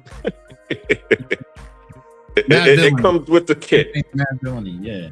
Yeah, Mad Villainy. Oh boy. All right. I don't see any other comments. But I definitely agree with you, Ronan. As I said, what's in it for me? If you're going, pay a choosing fee, I'll give you some time, but it probably ain't gonna be the same amount. But nah, if you just coming back in and I'm sorry, Daddy, please take me home, Daddy. I miss you, Dad. Oh no, you got to go. There is no spinning the block. But if you over here, you giving a brother some gifts, you done bought me a new rental property. I'm reconsider. If you want to give me 40 grand so I can get me another rental property, hey, we all right. But other than that, I ain't even going in business with her. I didn't say go in business. I said you're gonna give me 40 grand so I can go get my own rental property. She ain't gonna give it to you without wanting to be a partner with you, bro. Come on, stop it. Don't lie to yourself like that. She got strings attached to that money. No, of course. She ain't a dude. Now, dude will give her 40K to go buy a property and say, nah, baby, you don't even have to put me on the title. Nah, women don't do that, bro. It ain't gonna happen that way. She's gonna want some ownership in it, a partnership, some way of tying herself to you. But eventually she already knows she's gonna get it all back anyway. You just muted yourself, Black Nigga. I said, yeah, that is crazy that you said that. Because yeah, that is something that a guy would do. Because I mean, I've done it, I've given females cars, but for me, it only cost me like $1,200. But I mean, the value of it, if they would have looked up the book value, it was like, $6,000-$7,000. It was like, oh shoot, he got me this brand new car. And I actually wrote about that in my book. I actually gave this female a car, but she didn't. But then once she found out, okay, it was an older model, she didn't really appreciate it. She took it for granted once again. And then I was like, all right, well, since you don't really appreciate the car, then give me the damn car back. Oh, I don't need your car. So she done, hired a tow truck driver to tow the car back over to my house. And then the next time I go over there, she ends up buying her own car. And so she's all like, see, I told you I really didn't need you. I could get my own stuff. So she ended up buying like a 2016 Nissan Rogue, right? So I'm like, oh, okay, that's nice. So how much is the payment on it? Oh, well, I pay $315 a month for the payment. I was able to get pre-approved, through Navy Federal, blah, blah, blah, blah, blah. The car that I gave you didn't have a car note. I gave you the title in hand. Yo, was that the Act Legend? Huh? Was that the Act Legend? No, this was, I bought her a Lexus RX 350. Oh, okay, big fella.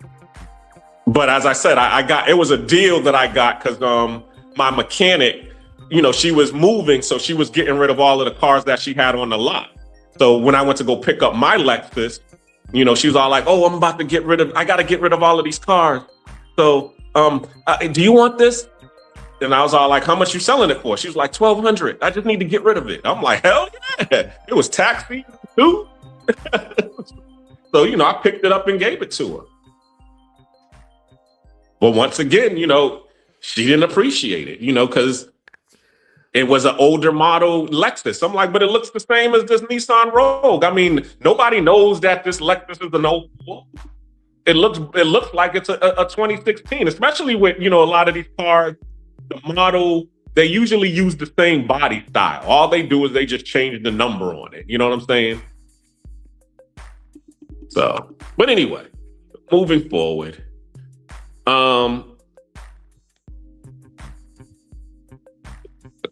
The question that I had was at the beginning, if you had all of your bills paid for, what would you be doing with your life? And we already had Keem answer that question. Ronan, what's the answer for you? I mean, I'm sure that you are already at that point. So what is it that you do now that all of your bills is paid?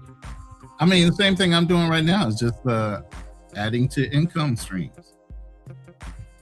Looking at different avenues for income streams, automation, AI, looking at different avenues on that. I even sent something over to O2O. I ain't heard from you yet, brother.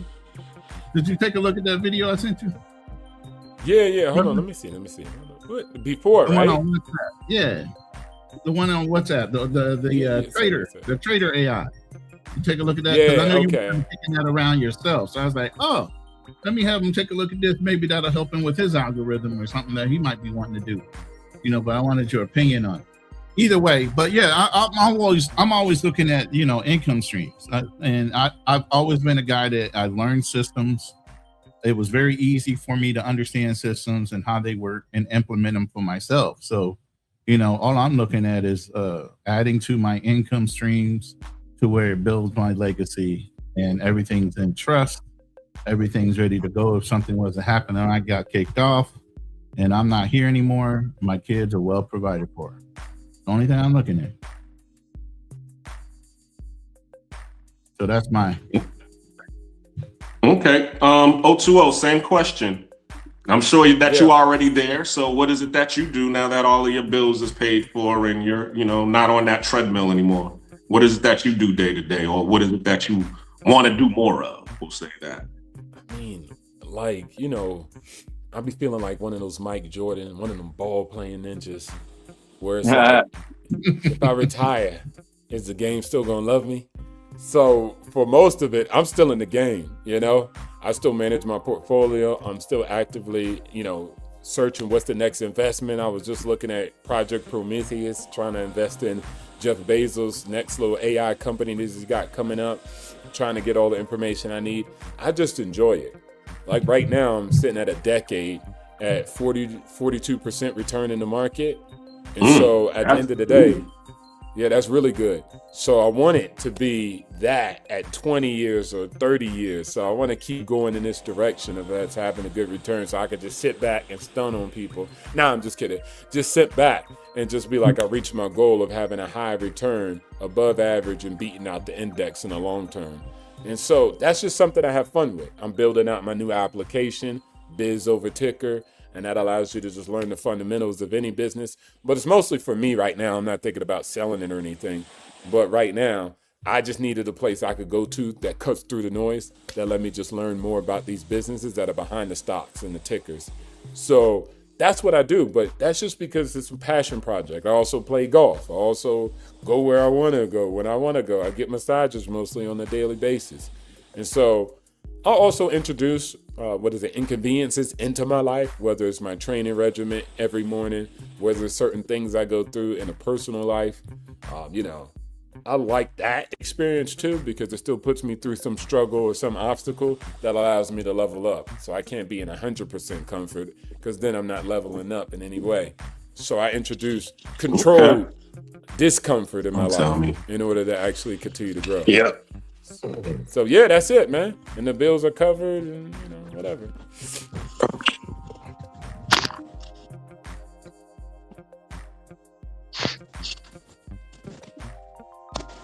Girl, take my damn. What's And the then next Ronan, question? I'll chop it up with you about that Trader joints, because I did watch Yeah, it. So man. yeah, it's pretty cool.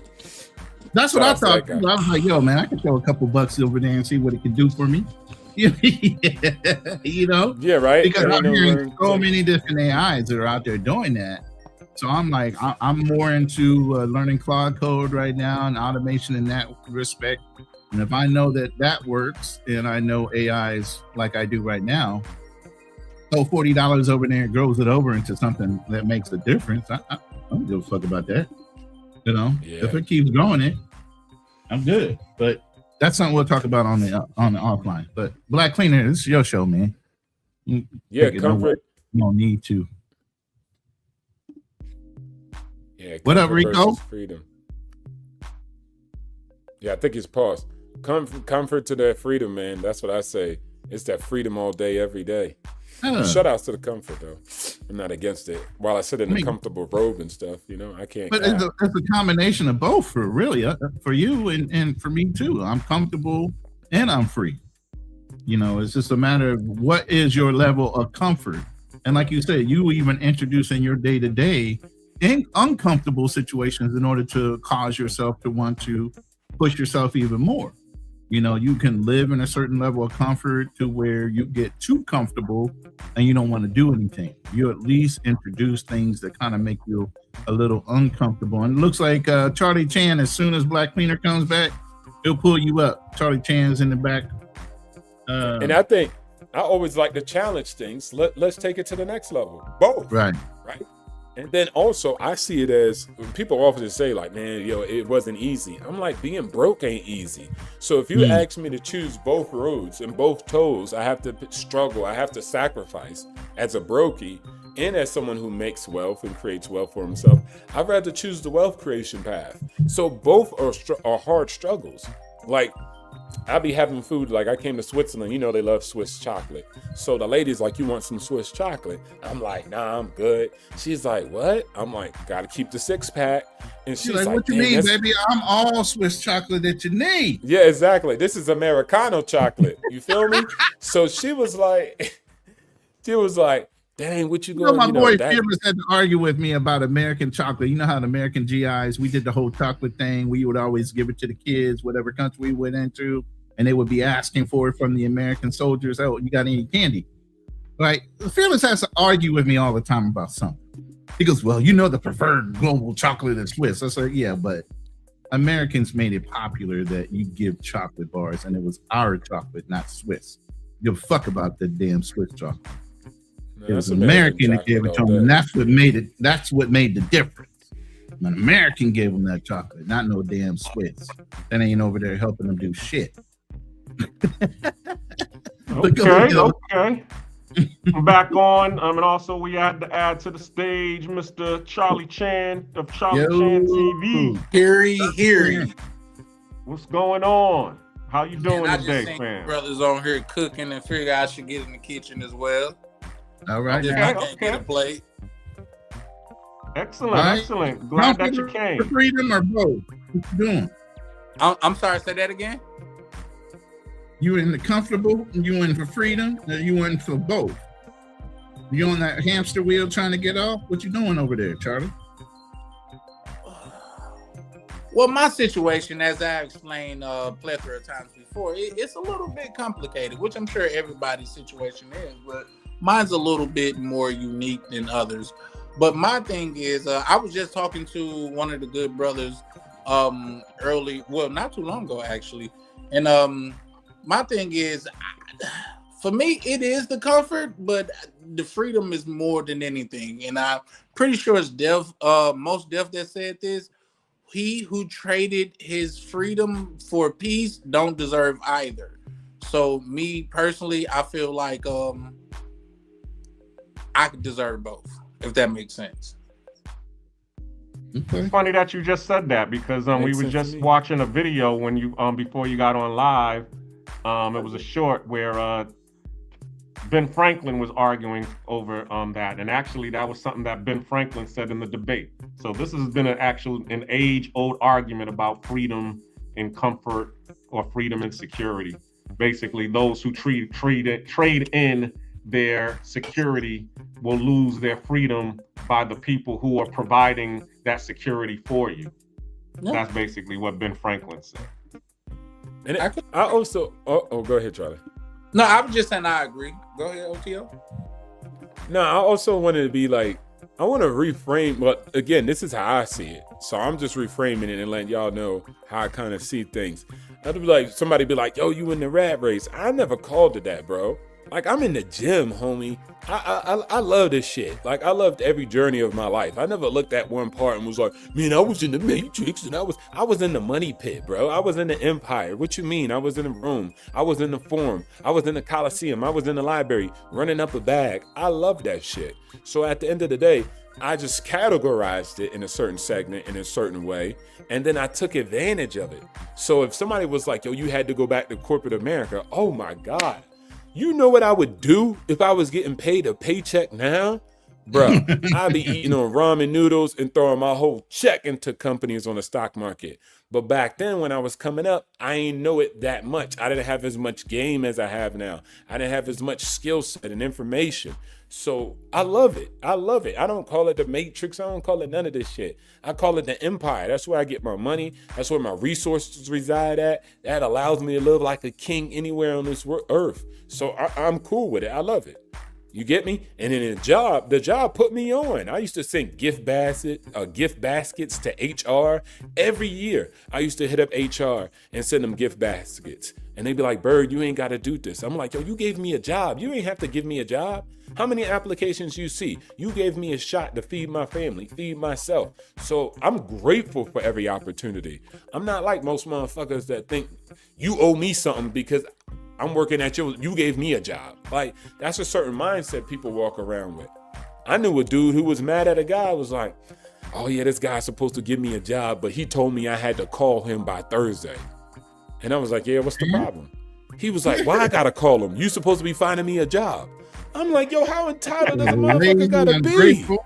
See, that's entitlement. Ungrateful. That word, When you gonna hook me up with a job, Jody? entitled. Yeah, Remember hook that me up part with in a Baby job. Boy? When You gonna still hook ain't put me up with no Jody? job, put no money in your man's pocket.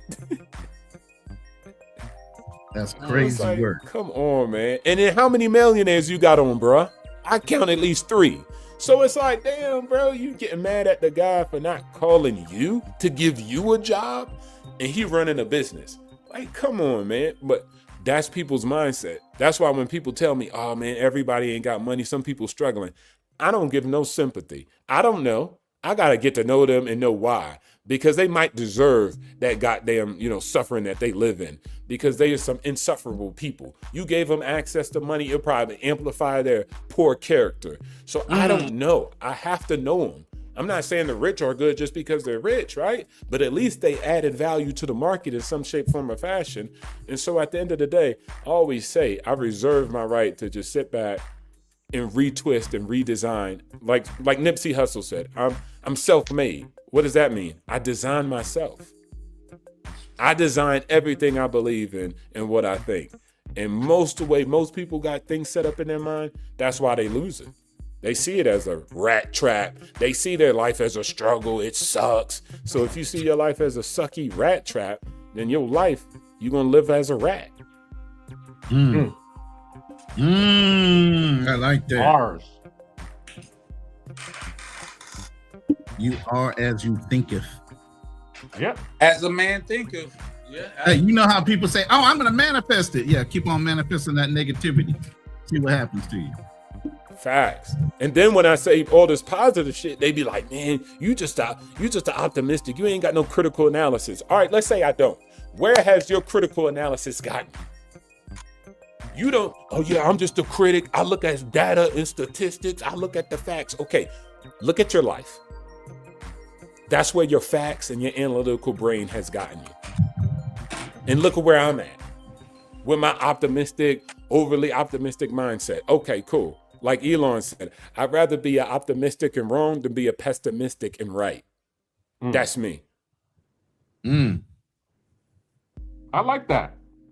But see, Yeah, it's funny that you say that, because that's where a lot of people get me when it comes with the whole love notion portion of it. Because it's like, yo, I believe in love and I believe in family and legacy. Oh yeah, you over here simping for these hoes out here. I'm just being optimistic. I think that I can find, a good woman who's gonna want to share this journey with me. That's all. And I'm just gonna get out Do you here think those things work are the my same magic though until I of do black that. women? Say that again. I said, do you think those two things are the same? We're just talking about optimism. My man said it. Freeway Rick Ross. He was just talking about, hey, all I had to do was just switch the product, and I wouldn't have had to go to jail. So basically, yeah, y'all are saying be optimistic. It's better to be optimistic than wrong than pessimistic than right. So I'm saying, Absolutely. okay, well, I'm just going to apply that to love instead of finances. Yeah, I get that. I would apply it to self-love. Like I always say, I love myself more than any other broad. So it really don't matter. Like, I'm not saying I don't like it, and if it come, I'm gonna reject it. Nah, I'm just saying it's not my center focus. I don't believe, look, how can I sit around and say to myself that there's somebody out here who's supposed to live this with me and we're supposed to live in peace? And Adam didn't even get that. And God designed that woman specifically for him for that purpose. Now, people got other options. So at the end of the day, as God said, free will. So I'm not really tripping. I love myself so much. So if a broad don't like me, if she want to go, or if I have her for a time, 5 years, 10 years, it doesn't matter to me. I got my life. That's foundation of everything.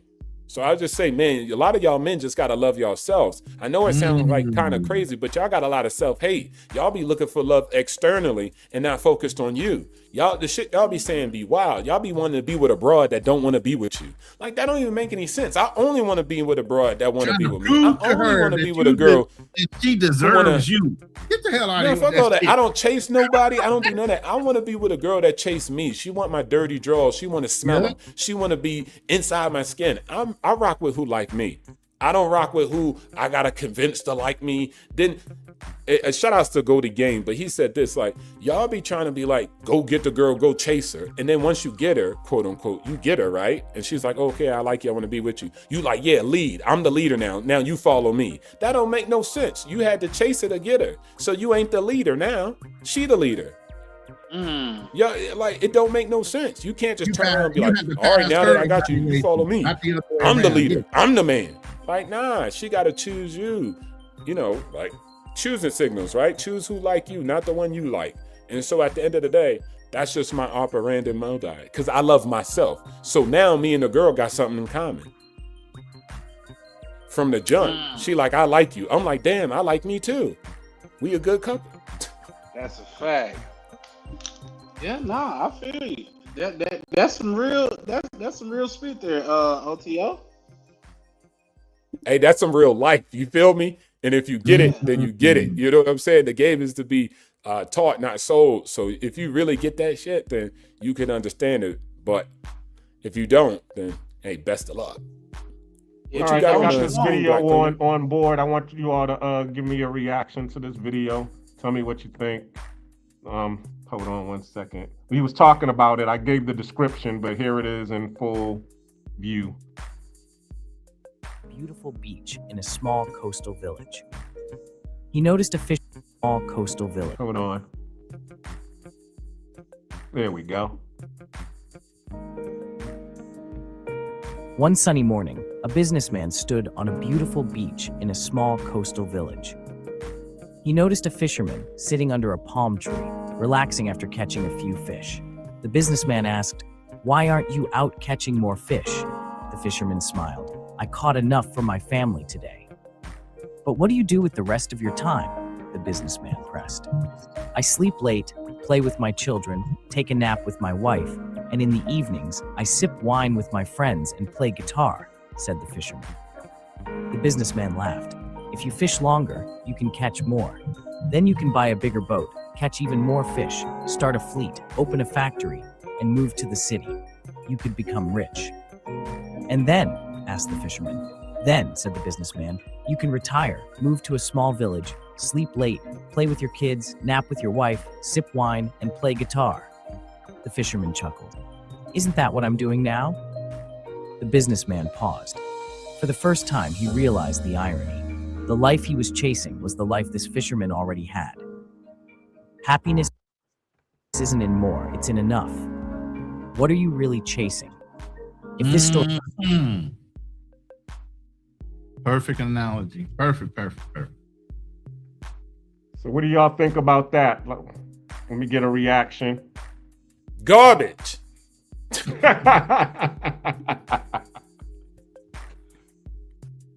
Okay.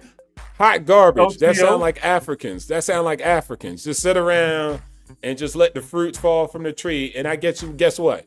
When my company move in and we start fishing, that fisherman gonna be out there with his sign like, "No corporations, they taking the fish. It's not right." So I'm gonna get that bag, run up, get the fish, and then I'm gonna retire and I'm gonna live the same way he living, but I'm just not gonna be deterred by macroeconomics. My wealth will still be able to go forward. Him, he's living day by day out of coconut. Like, this is what I'm saying. Most people go to this flight of fantasy like the past was easier. Like, it's not easy. You seen Blood Diamonds, homie? You seen Dondi? He was a fisherman, just fishing and raising his children. And as soon as that war broke out, he wasn't in a position to save himself. He wasn't in a position to save his wife. He wasn't in a position to save his children. They became what? In bondage. His son became in bondage and was a war criminal and was forced to do that. But he was living, he was sipping wine with his wives, he was doing this. And half of the hoes don't even want that life with y'all. Y'all need to cut it out, man. Stop chasing this nonsense, bro. That's okay to build it up and stuff, but what I'm just saying is you have to accept that you're gonna be, living at a weakness in position where you're just living on life, just like, oh, well, I got enough fish for today. Living day to day like that.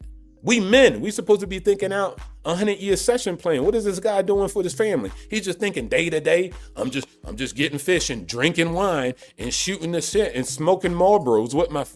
Come on, bro. Your family is dependent on this. So what happened when the fish don't migrate? What happened when the big competitor move in and take the fish? What you gonna do now? Move to another fishing spot. Yeah, move to another fishing spot.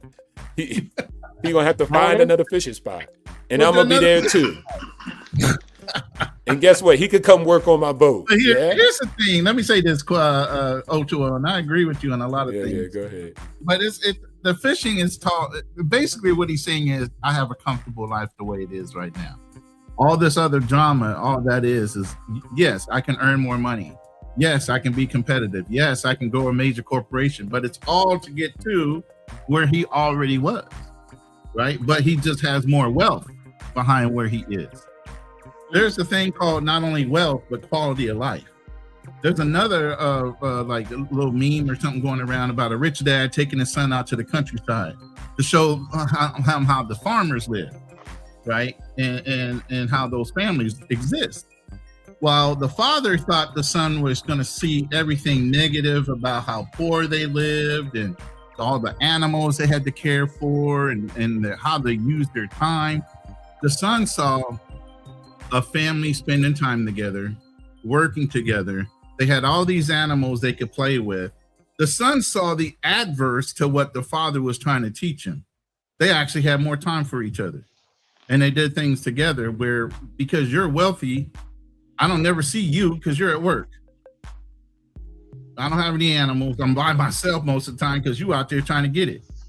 So the son, when he was looking at it, saw it as the quality of life was much better with the family that ran the farm versus the wealth that he had. And you could say that he was unappreciative of his father's wealth, but maybe he had a different aspect of value on his life. His value was how much time he got to spend with his father versus his father out there getting it.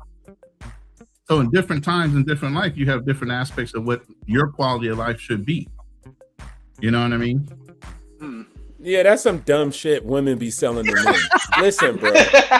Skip all that gay ass stuff, man. Like, and go ahead, be like that so I could crush you. Nah, go ahead, be like that so I could crush y'all in the marketplace. Like, bro, I got the same freedom as the fisherman, but I just don't live off of fish to fish. That's it. And you out here smoking and drinking. Like, come on, man. I'm out here making plays. And I'm not saying you always got to be active and, saying my shit is, working at a company and then getting complete freedom, right? Like, you able to make $500,000 off of 10 hours of a man hours from last year. So I'm really big on time freedom. I'm time rich. So the fisherman can't say that shit to me. But one thing I can say to the fisherman is I'm diversified. I don't live by one fish at a time. And so this is the compromising position that I don't want to put myself in, that other people for years have been in. Like, most people had to struggle based off of day-to-day survival. Right. Yeah. And stop acting like you sitting around with your family doing that much fundamentally great stuff. Like, stop the cat. Y'all motherfuckers right. Sitting around on iPads. Son is a disappointment and your daughter is loose. And loose out here. And they acting like they sitting around. Man, shut up, bro. Man, I'm sitting with my family. Y'all not doing that. Y'all not helping no communities. Y'all not building on no homes. Y'all not volunteering. Y'all just sitting around effing off. Just cut it out. Come on, let's stop. All right. Most families ain't all that. And the women have convinced y'all men, y'all you too busy. Y'all not at home with the kids. The kid ain't doing nothing but on the phone or sitting around studying or trying to learn stuff on their own too, right? So at the end of the day, I just say, look, there's nothing wrong with having that, building a business and exiting. The fisherman's talking like the guy's not trying to exit. And he's like, well, there's no difference. Yeah, the difference is if this fishing well dries up, I'm still good. I don't live off this fish day to day. My money works for me. You get what I'm saying? I don't work for a fish. I would at least say tell the fisherman he ain't got to fish no more. Why ain't you setting up what's it called, an aqua farm? There you go. You ain't got to catch fish every day. Just use your brain. Use technology. I'm just telling you to work smart, not harder. That's the difference. That's it. Now your family is just struggling on you providing the fish every day. You back to the survival. You Bear Grimace in this mug. You're the only fisherman. I agree with you, OT. Charlie Chan, it's you. It's on you. What do you say? Can y'all hear me? Yep. Yeah. Okay. Well, Oh, wait, hold on. Before you go, Charlie. Hey, that was a white man who wrote that, right? Yeah. That did the video, right? Probably, yeah? Probably.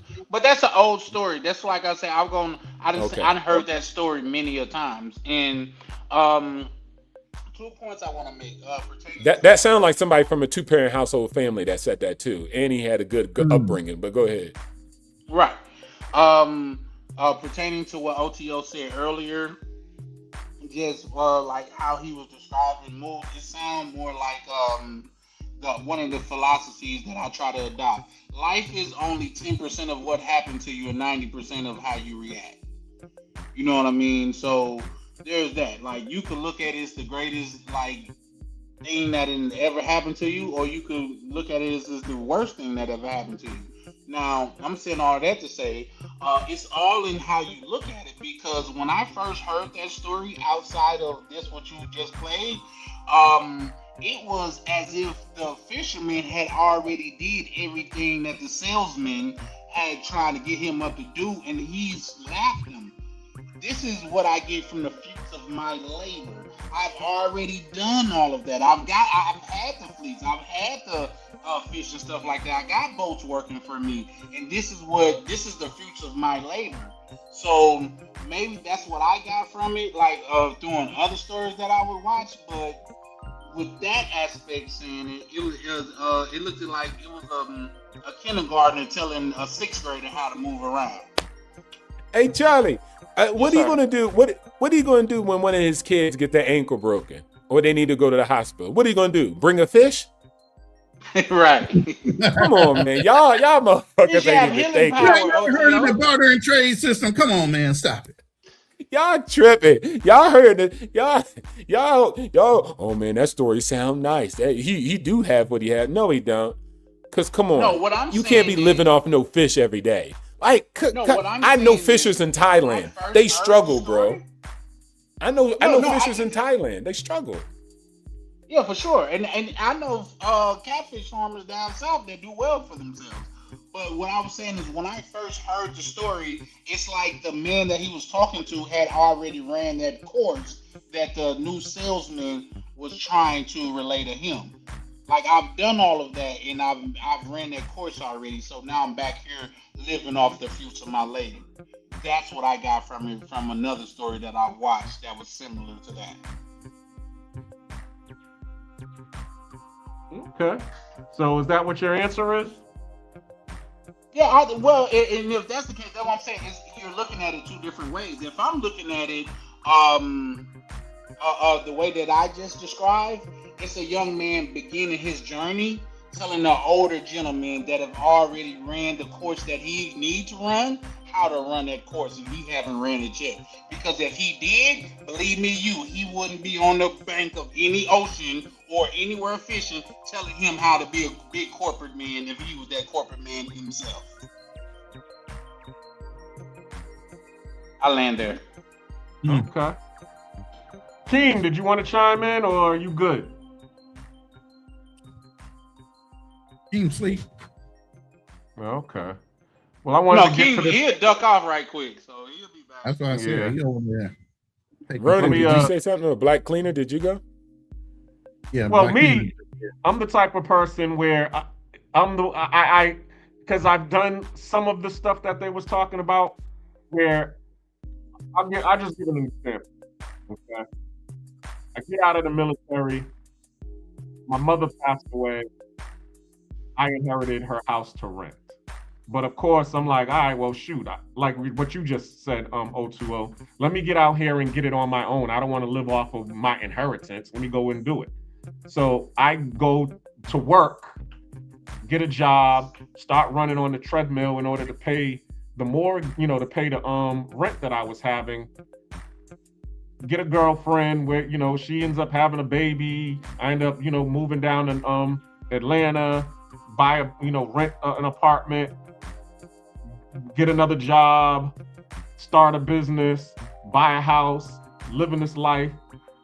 And I'm constantly on this treadmill, trying to, make this thing happen. And then something just dawned on me, and I was telling the story where somebody was telling me, well, number one, you already had a free house. Had you just, instead of renting your free house out, or, living within your means, instead of trying to get out here and get, and get the American dream that everybody talks about, you could have just done this over here. You really didn't need that. And you would have actually been a whole lot further. Meaning, had you lived in your mama's house and then went to work, you would have been able to save some more money, and probably in 5 years you would have been able to buy your own house. You would have been able to do a whole lot of things. But because you was, not wanting to live off of what your mother has blessed you with and get it on your own, you was chasing, you was pretty much chasing your own tail when it was already there in front of you. But that's basically what I got out of it. You did live off like, of it. Yo, you got a renter story. It's like, yo, I already have a roof over my head. I already have food coming in. So now if I want to go out here and do like what you just said, become the CEO and build the empire, I could go do that because I have no stress on my brain. I have none of those things that I'm obligated to. But I'm going to do what I want to do because I love it, not because I have to do it. Oh, and hell just no. like what you said. Let me give you your same analogy. Okay, let's say, all right, well, I'm gonna come over here and I'm gonna take over this block. I'm gonna build the empire. I'm gonna be the CEO.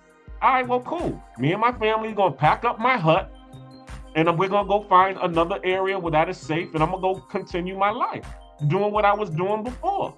That's pretty much what's gonna happen because I still know how to fish. I still know how to build a hut or a house, and I still got friends and family who still want to be able to do the same things that I do. So we just gonna all come together and go do it over here and get out of your way. Because eventually, just like what we say, the bully in the sandbox, you're gonna be over here kicking over sandcastles, but eventually you're gonna kick over the wrong sandcastle, and then you're gonna get taught a lesson. So but in the meantime, in between time, I'm gonna get out your way and go continue living my happy life. Yeah, my life is happy too. But see, that's what I'm saying. Like, I don't know, y'all men have been supplanted by some gynocentric womenese like nobody believes. Like, what the hell? I was, first of all, you were given the property and then you rented it out. And so somebody was paying down the note at that point because you were renting out. It was all paid for. Okay, so you were making money. Yeah, exactly. So you were living off of it. But the money was going to my rent. That's what I was saying. Okay, had I been smarter. Oh, okay, I get it. But okay, so that's just you were living for free then. Yeah. Duh. Math is math. So if it was paying for your rent and you were living somewhere else, you're still good. You're still living off of it. It's not like you don't have it. You're living off of it. And when you say I had to go build up, what I'm trying to say is y'all always looking at the money. That's why y'all broke. Look at the skill set that you also build on.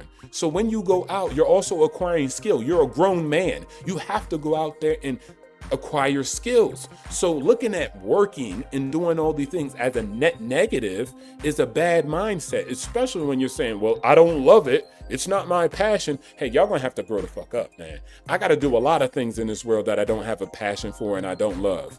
That's okay. I'm cool with it.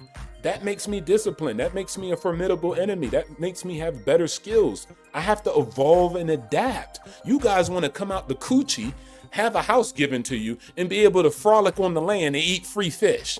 That's what you think life should be. Until a tsunami comes, until a hurricane. Damn people, I ain't even gonna put no people in it. Until a locust comes and F your whole situation up. And you're not prepared, you're not ready because you was frolicking in the sun, getting fish, drinking wine, playing with your babies, and not thinking about the long term. This is why there's a difference between power of a place like Africa and then the Europeans. Like, you got to build on stuff. Even shout outs to the Chinese. You have to build in the long term. You have to strategize. Don't do it. I agree. Don't do it. I That's agree completely with that. fine. But when life come and beat you up, don't come with excuses like, man, this ain't right. I was just trying to live my life. Nah, you didn't want to level up. You didn't want to get new skill sets. You just wanted to live off the land. So when the land gets a little volatile and you get a lot of conflict and you end up crumbling, that's just the situation you're in. You got to accept that too. Yeah, And that's exactly. cool. I Long as agree the with person saying, I'm okay with that. I'm okay with getting mollywopped by the locust. Right? But don't ask for no big government to come help you. No rich people like me who did the work. No, you're going to have to fix yourself because you said you wanted this life that was unplugged. So cool. Deal with the volatility. Well, that's what they were saying about, you know, the difference between freedom and comfort. But I'm gonna get to that in a second. Hold on. Let me get to this video and let me see what you all think about this video. Hold on. Put I that got down. more That's too much video. comfort.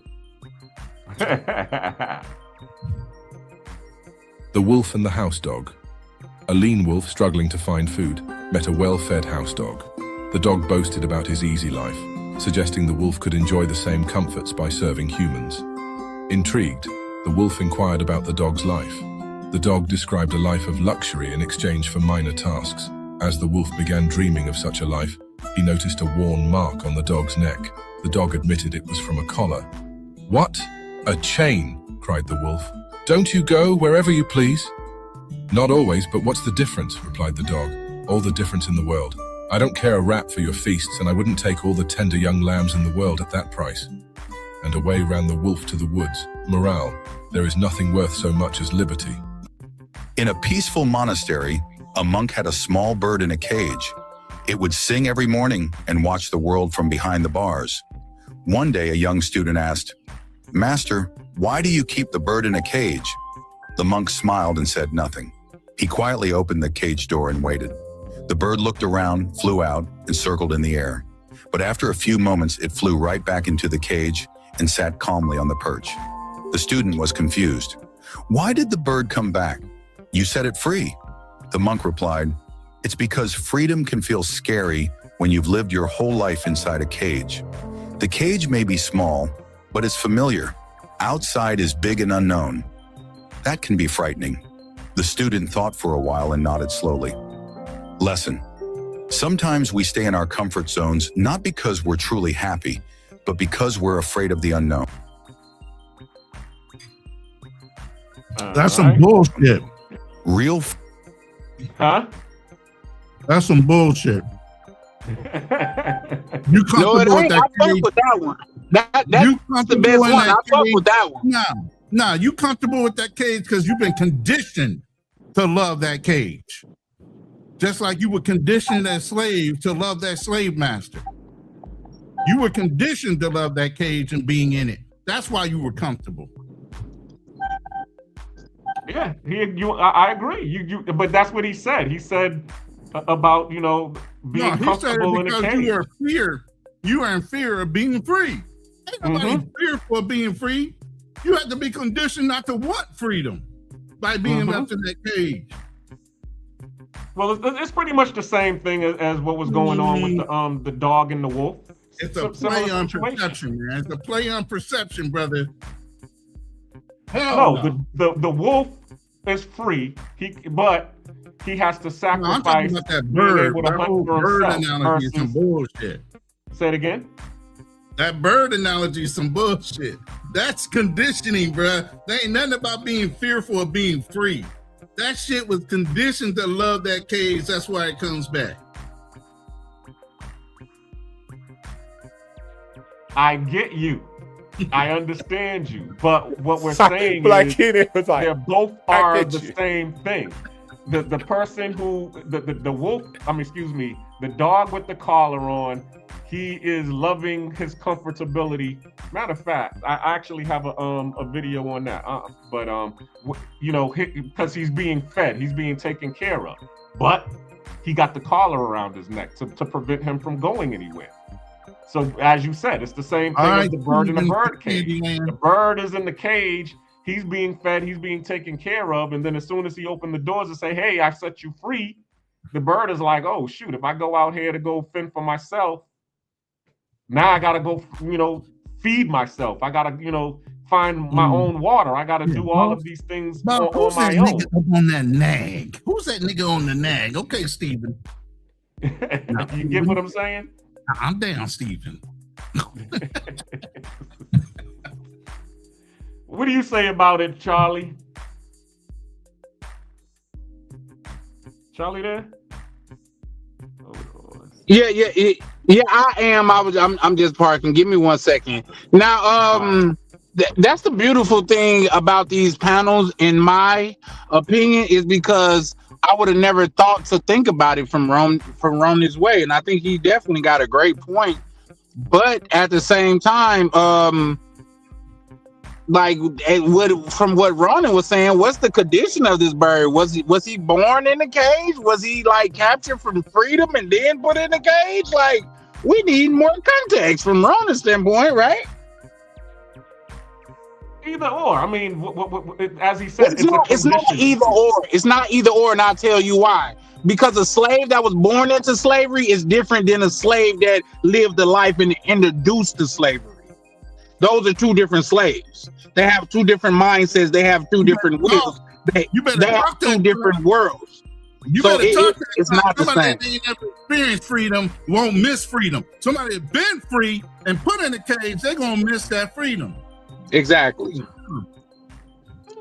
Interesting concept. So you don't think that there's a person, because you hear often about the what's it called, the elephant on the chain versus the elephant on the leash?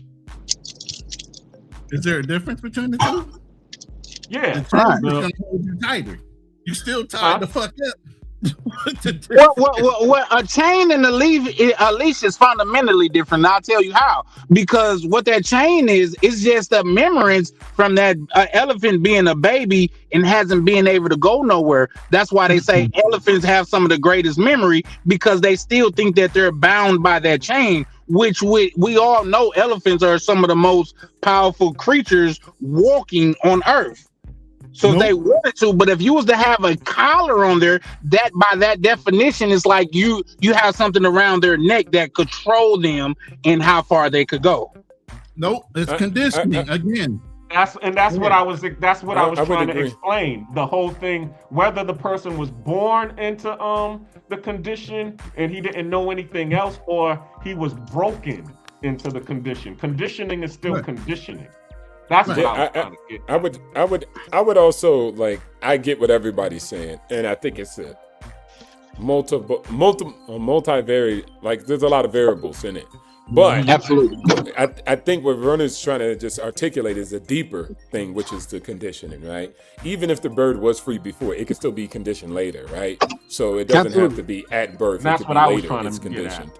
And so, but on top of that, the condition is the underrooting thing.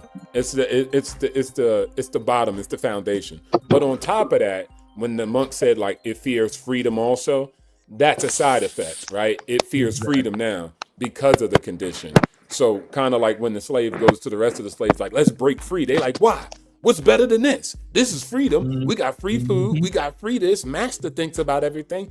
Going out there in the wild. The condition is the underlying actual syntax that was, controlling him. But at the end of the day, downstream, he's fearful of freedom.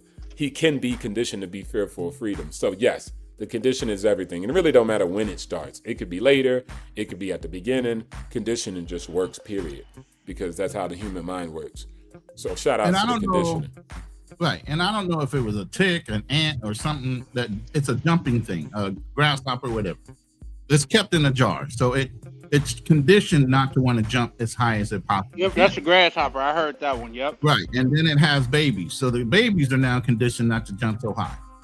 You let them out, they still are conditioned not to jump that high anymore because they were limited in the space that they were born in. Or later at a certain point. Right. So then you start conditioning a whole generation that way. So like most black chain, like you guys were saying, the chain starts off the strong conditioning. As the animal or whatever gets used to that thick chain, then you can just tie it up with a rope. Eventually, as you condition it more, you can take that rope off. That sucker ain't going nowhere because it's already got in its head. It can't go anywhere with that chain, that link, that whatever that tie and that bond is. Even when I used to train dogs, I trained all my dogs. They're well trained. You teach them on a leash. When they do something wrong, you just snatch the leash a little bit to keep them to walk on the side of you. You stop, it keeps walking, you pull that leash. It gets that choke, it starts to learn not to go ahead of you. After a while, you don't even have to do anything. I snap my finger and the dog knows exactly what the fuck I want it to do. Conditioning. And then also I would like to add this because I think a lot of people like, all right, we got the conditioning down, but also just because you chose or I would choose to be free, somebody else still, even if they understand that they've been conditioned, they can choose not to. So just like that fisherman, I'm not saying that fisherman's actually wrong. I'm just saying, damn that for me, for my life. But he could just choose that for himself. He has the right to live his life the way he seeks. And so I don't necessarily be like, you a slave, you an idiot if you live that life. No, he's not. If he actually understands and can articulate and understand what he's doing, he could just make a choice to live that life and live in that cage. So it's also about choice too. So I think it's it's hard to determine it all the time. It takes a deep analysis on each case basis, but people can also choose that for themselves. So we say things like everybody will want freedom. Not necessarily true. Everybody wants peace. Not necessarily true. First of all, the psychopaths don't want peace. How about that? So they're out the equation. Then on top of that, your peace to you might be tyranny for me. So I could define peace differently, and now we have a problem. And now we have conflict. And so that's why I say it's very complex. Humans are very difficult. It's not really black or white, truthful lies. It's just whatever the human chooses. So I just choose not to live like that. Now, I'm not saying somebody's wrong because they do. If the farmer man wants to live like that, that's cool. Actually, I need people like him to exist in the world too. So if everybody thought like me, it'd be a really contentious world. But it's good that other people think different ways and live different ways. Exactly. All right, I got two more, but let me get this one. Hold on one second. Tell me what y'all think about this one. Bullshit. No, I'm just kidding. Hey, I was going to say trash. Stop scrolling. Would you choose freedom in the wild or comfort in the city? For the Hadzabe people of Tanzania, freedom means living close to nature. But that freedom comes with a price. They don't live by alarm clocks, traffic, or office schedules. Their days are guided by the sun, the land, and the search for food. There's no rent, no electricity bills, no crowded cities. But there's also no fridge, no hospital nearby, and no guarantee of food tomorrow. What looks peaceful on camera is actually a life that demands strength, patience, and survival skills every single day. The Hadzabe may have freedom that many modern people dream about, but comfort? That's something they often live without.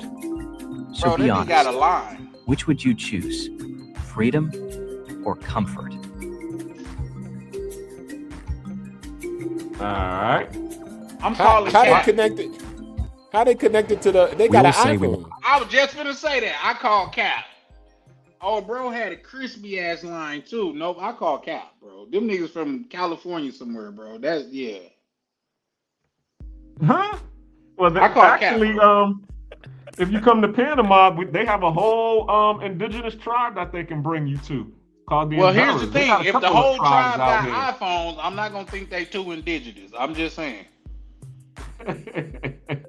I'm just saying, bro. They had Starlink and shit. They had right. Bro had a crispy lineup you can only get if you sit in a barber chair and he put that little thing around your throat. The little Hey, hair you don't catching know. joint. You know they got pointed spears. He might have had them. You know. Bro had lay his down and, you know, sidelines put that carved spear out, to bro. his, Come on, man. And he had the case for the iPhone. Right. He not only did he have the iPhone, he had a case for the iPhone, a properly fitting case. Come on. How do you know that wasn't the dude who was getting video content? That could have been a Kai Cenat. I show speed. That might be so, but how did they know how to use that motherfucker so well? If you put a camera in my hand for the first time, I'm not gonna turn into a photographer. I'm just saying. Nah, man, that white boy trying to do Inception, man. He trying to get y'all to want to live in the jungle or something so he can get money. Nah, man. Bro, haircut was too crispy, bro. Like, I'm telling you, if you look back at it, it's like bro got his hair done before he came on camera, man. I ain't gonna lie to you. And once that Ebola come, I don't want to be a part of the tribe no more. Bro going home to watch and you see tonight, son's bro. bed. Look at my bed and look at his bed. I'm gonna choose this bed over what they was sleeping in, bruv. I don't care how much freedom they got, allegedly. I'm gonna choose this. I'll work. What you need me to do, master? I'll work. If I gotta live like that. Hey, and I've never been big, but I heard those jungle animals bite hard as hell, bro. But what I've realized and there was no bad bees. There was no shorties there, Black Cleaner. It was all dudes. So I can't get no coot now. I can't get no box no more. If that's that might have been the other tribe, you know. You know what was they calling the Dingue tribe? What was the Woman King? What was that tribe? That was the Diddy tribe. It was like the Ami or something like that. Yeah, the Dahomey tribe. Yeah, there might be a Dahomey tribe around there. But my thing is, I'm sorry. Well, those girls was masculine, Black Cleaner, so damn, that's worse than what you got now. With all these tribes that they talk about back in the day in Africa, with all these badass women, Amazons, or whatever the fuck you want to call them, I just say they just had weak men that the women had to stand up. Because that's some bullshit to me. Ain't no woman gonna out-talk me and to say that she's in charge and she's stronger than me. Well, let's not act like propaganda is not a part of war, though. That's like if you ever read the 48 Laws of Power when they talk about, no, my apologies, the Art of Seduction, when they talk about Cleopatra, they say she wasn't beautiful by any means. Like, she wasn't, like, super beautiful, like stunning. It's just that she knew like how to intrigue men's interest. That's why she ended up with Caesar as well as Mark Antony, because she knew as a woman how to play into her femininity. So there's that. Okay. But in terms of what I noticed about this is the skills that they had, that they were obligated to have in order to maintain that freedom. You know, being able to wake up every day with the sun, no alarm clock. You know, freedom instilled that discipline in them to be able to survive. And that's the same discipline that you need in order to be able to thrive in today's marketplace. So it seems like, you know, the people who are able to thrive in today's marketplace are the ones who are, you know, on that tribal instinct. What do you say to that? Were you asking me that question? Well, I was asking everybody that question. Oh, could you rephrase it? Because I would love to answer it. Okay. The skills that they needed in order to survive and to maintain their freedom is the same skills that you need in order to be competitive in today's market. So it's actually a benefit to actually want to have to choose freedom, because freedom requires you to have this discipline to be able to survive. So what do you say to that?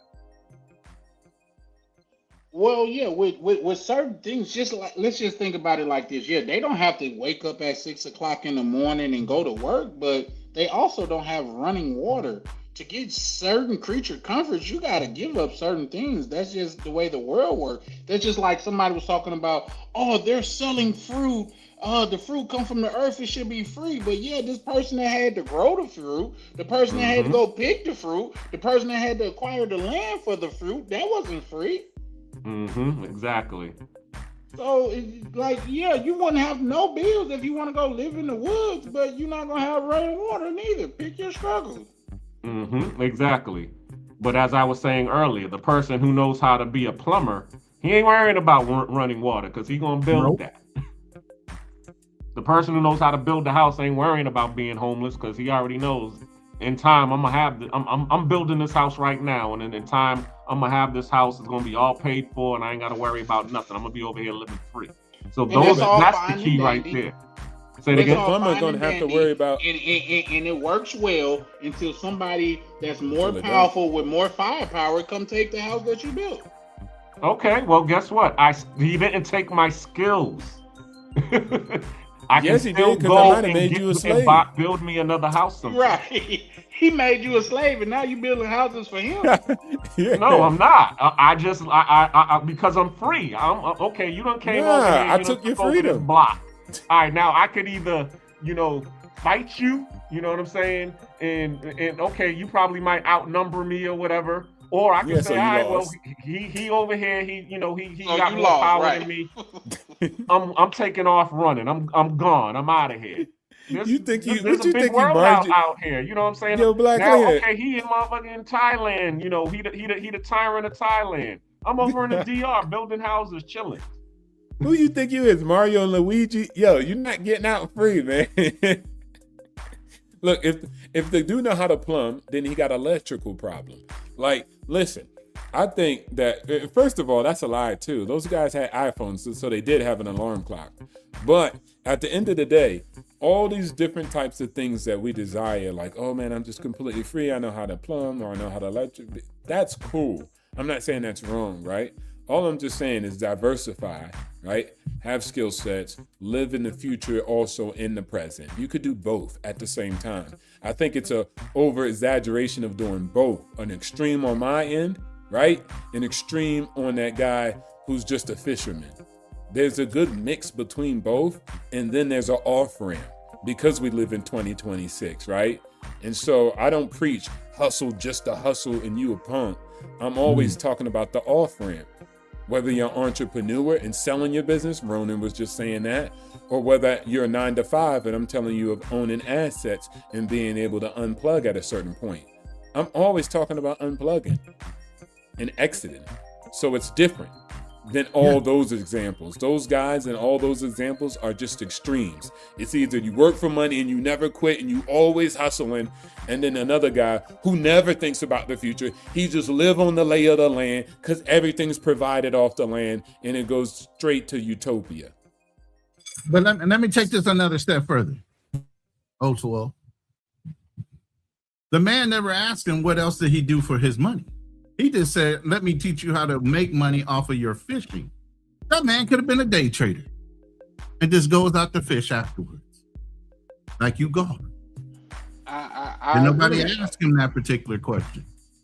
He thought his whole existence was about fishing and bringing home just enough fish for his family to eat.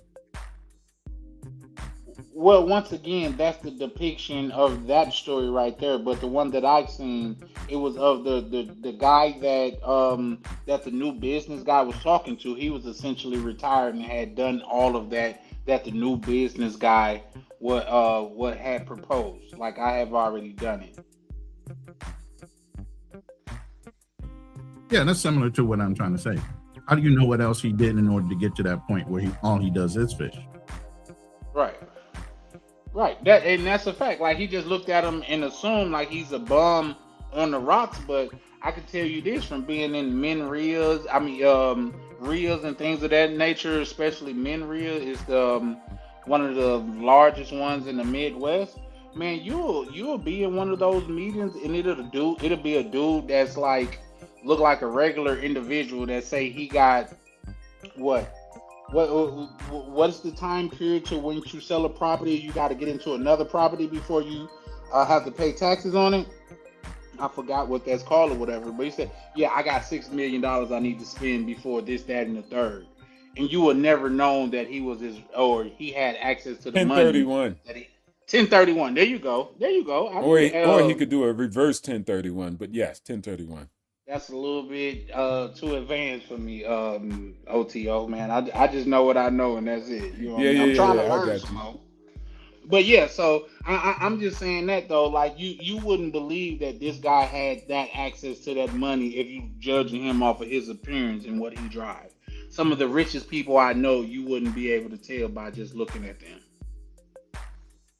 Well, I think maybe also it goes both ways since the context was so short about it. I don't know if he made that assumption, and he probably would have just gave him some game. Like, hey, you could do this and could do this and you could do that. So not necessarily saying what you're doing is wrong. He was offering, different game. So I think they could have learned from each other, but both of them were stuck on their positions, which is my life is the ultimate. And the other guy is saying, well, you trying to get like me. And so I think the best lesson would have been them saying, okay, I peeped that game. That's interesting. Let me see if I could apply that a bit. And then the same for the other guy. I got a little pushback though, just because what I would say is like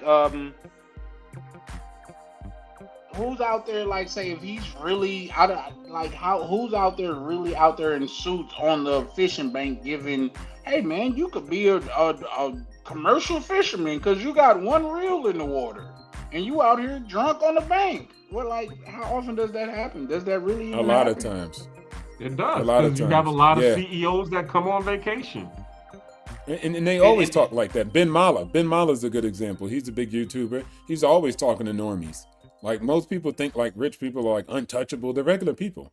And they're often preaching this stuff, gospel, to their families, people they know, random people. We're always trying to bless some people with some information. Whether they want to take it or not, we just say it. Doesn't mean they have to do it. Yeah, that's a fact. I get it, but you get to a certain point, like Scott Galloway. He said he got a mentorship where people pay him $250,000 a year just to have access to him. And these are people that he didn't have to fish for. It's people that's in the industry that know his value and they seek out his advice. Yeah, but what I'm saying is in Scott Galloway's life also, when he's at a restaurant and he sees a barista or he sees a small businessman, he still might say something. He not like, nah, I don't only say it to people who pay me. Nah, there's some people in his real life that he just will say like, hey man, you should really try this. You should really think about this differently. I know, I'm rich. I'm telling you, we do it often. It's not a big thing. And then there's people we charge, right? The people who want to come to us for advice or whatever. And there's some people, not all people charge for consultations. Some people just do it because they just do it. Like what the hell can they get paid off a consultation that they ain't getting paid off in the real market? So most of them don't even open that. Plus, then you can hold them liable for consultation. So that's a fucking risk, especially when you're paying somebody.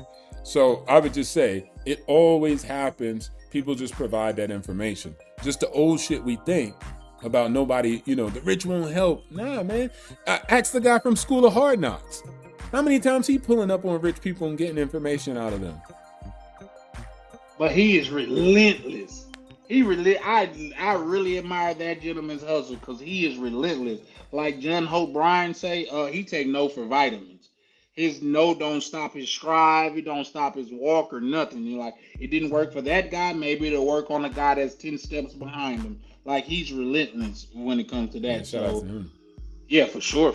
I admire his hustle. That's all I would just want to point out as far as that goes. Is how many people out there relentless when it comes to that. Like Eric Thomas say, when you want to be as successful as bad as you want to breathe, some things kind of start lining up for you. Yeah, that's why I say it's that drive, man. It ain't no other factor. I couldn't find anything after all these years. I'm trying to figure out why some people get here and it's all drive. Whatever their drive is, they'll create. And I'm glad that you said the whole thing about being relentless because if you've ever read the book, The 1 Minute Millionaire, that's one of the things that they do talk about. They say that don't accept no for an answer. The key to success is to keep asking no until you hear no 3 times. Because usually you'll get the after the third no, you'll usually get a yes. Now, see, I don't translate that into romance. Once I hear no, I take the no and I say, okay. I hear you on that one. You and me both. But at the same time, sometimes you let these girls tell it oh yeah, man, I want to be pursued. I want to be courted. No, because they want to be in that, gameplay. But that's only with the dudes that they like. So you just gotta be able to read the room on that one. If she don't like you, she gonna let you know she don't like you. Yeah, I get that, but let's just keep it in context. If we're talking about the School of Hard Knocks, we done seen this gentleman get told no, and he's still following up with a question. And if they answer that question, guess what? He's gonna ask another question. Like when I say relentless, that's what I mean. He's like, no, I ain't got time today. Oh, just tell me how much you worth. And then if he get him to answer that, he asks him another question. Like he just rapid fire with it. So it's a little bit. I hope he asks me, because I'm gonna charge him for financial harassment. I said no. Think. I mean, the key. Somebody said in sales, okay, you're always gonna hear no, but you gotta have a rebuttal for the no. Yeah, you do. As they said, timid salesmen have skinny kids. I got that from Brian Flanagan, so you knew the sales. Well, shout out to Rockefeller. He say, goddamn, he used to short his kids on money. They had to share bunk beds. They only got one gift apiece for Christmas and everything. And he was one of the richest men in the world. Well, supposedly one of the richest men in the world at the time. Oh, I had a video on Rockefeller. I have to find that one, but I'll break it out another day. But I got these last two videos, and then we're gonna close out because I want to be able to clip this up. This was a great topic. I appreciate all of you all for joining. But let me get your responses on this. Hold on.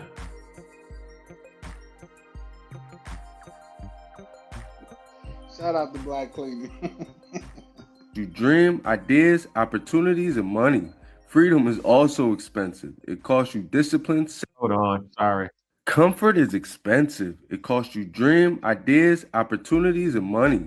Freedom is also expensive. It costs you discipline, sacrifice, and consistency. The question is, which bill do you want to pay? One keeps you stuck, while one pays you back. For more content, follow. That is dependency with better furniture. Real, this is where most people get confused. They think income means freedom. It doesn't. A salary can make you comfortable. It can pay your rent, your car, your vacations, your image. But comfort is not freedom, because the moment your income stops, your lifestyle starts collapsing. That is not wealth. That is dependency with better furniture. Real freedom begins when your life no longer depends only on your labor. There is a difference between making money and owning systems that make money. What do y'all say about that?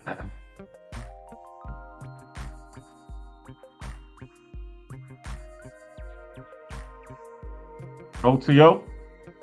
Yeah, I'm all about it. Owning systems that make money. That's a big one. So I agree with that 100%. And then what was the first one again? He was basically saying what the bill is or what the price you have to pay. Oh yeah. That's what I was saying earlier. Remember when I said like both of them are hard. Like not to do what I did or do what anybody does to become financially literate. It's hard, yeah. But being also poor and broke and being financially illiterate, the bill for that is hard also. So both paths are difficult. There's no easy way out.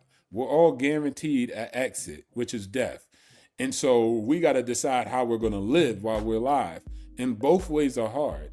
And so, I'd rather choose the one where I have the resources and the money. And I choose that hard versus not having it. And so I agree 100% with both of those videos. They were on point. All right. Ronan? I'm sorry. My mind is escaping me at this point. Okay. What was the first scenario with the brother sitting at the table? He confused the hell out of me. What was the point in the first one again? He was basically saying both, there's two paths. There's comfort and there's freedom. Which bill do you want to pay? Because, freedom requires discipline. It requires uncertainty. It requires all of these things that, you know, you have to endure in order to be able to maintain your freedom, versus comfort. It requires, you know, lack of control. It, you know, it requires, you know, constant, you know, work. So which bill is it that you want to say it again? Freedom, to me, and the way he was wording it, I don't agree with that. Your freedom comes with having to buckle down and do certain things. But I'm the kind of guy is once I learn a system, I know the system. Now it's not difficult for me to replicate it and to keep it going. So then I start getting comfortable. So yes, there's a process of learning something, but once you learn it, it's ingrained in you. Is it really hard to do it or replicate it? No, it's the struggle of learning it for the first time. But you know what you know. And that's from life experience and everything else that teaches you, besides for somebody teaching you and you're willing to absorb that information. But once you absorb it and you make it yours, you should be comfortable in execution and being able to re-execute it anytime you want. It shouldn't be a struggle after you learn it. The learning is the struggle. Once you learn it, it shouldn't be hard to replicate it over and over again. So I don't necessarily agree with that kid the way he said it. In order to obtain freedom. Okay. And what about the second one? What about the having an income does not make you free? It's just it doesn't. Especially if you're working for somebody else. Furniture. Even if you're working for somebody else, it does not make you free. You know, and the only reason I say that is it's not necessarily the income that doesn't make you free. It's what goal you have set in your head on why you need the income. Because you're always going to have that pressure behind what you're trying to prove. Who you're trying to prove it to? Yourself? Somebody else is watching you? What the fuck are you actually wanting to earn the money for? Okay. You know, so those are my mindsets. If I'm tracking what you guys are talking about. Yeah, I get it. And what about you, Charlie?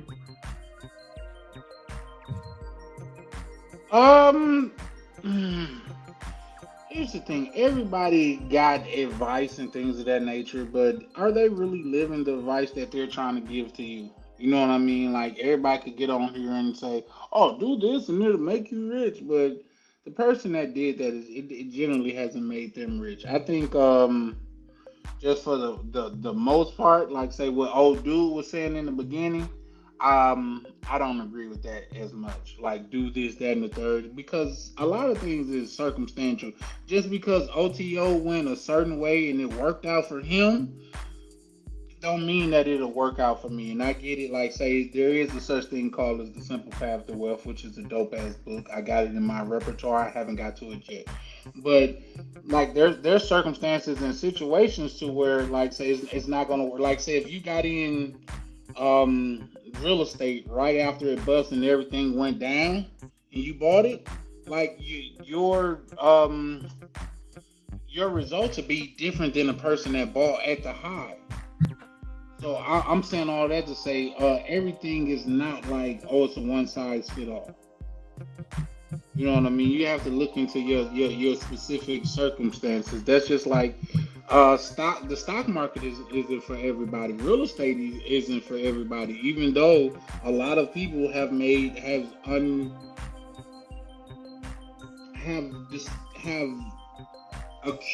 got an exorbitant amount of wealth by going either one of those paths.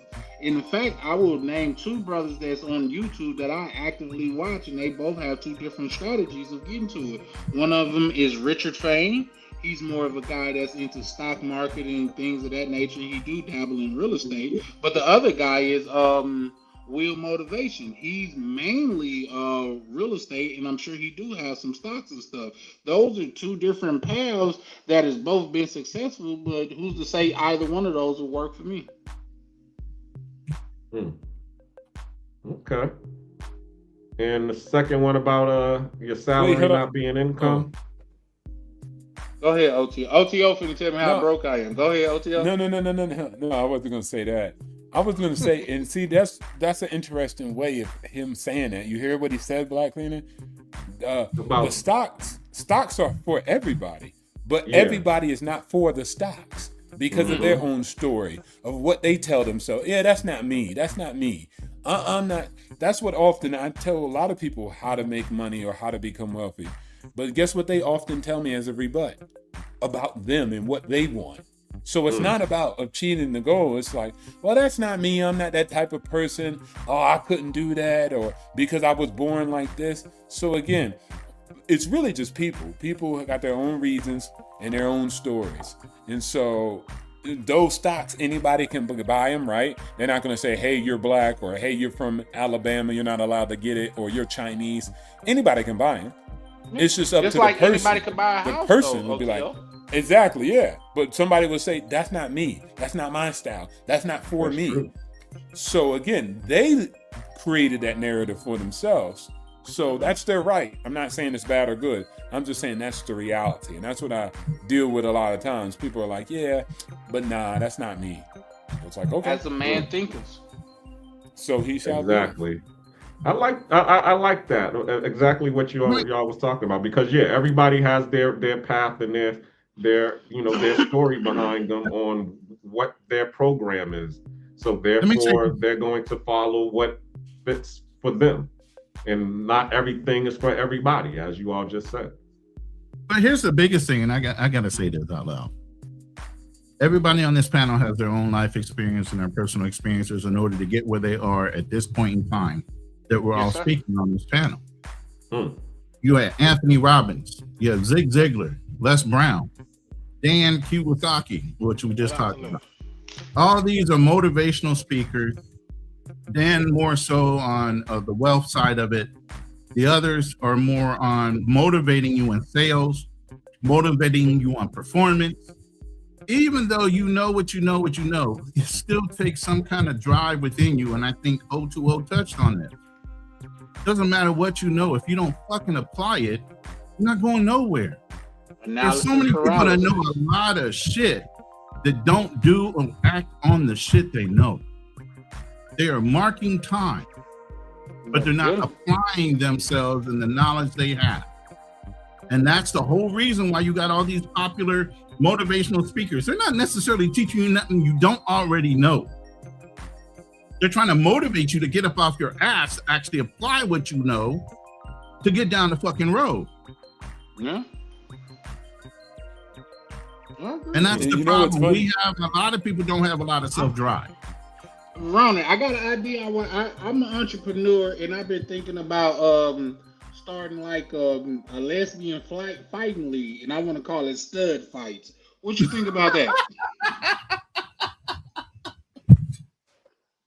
I'm done with you, bro.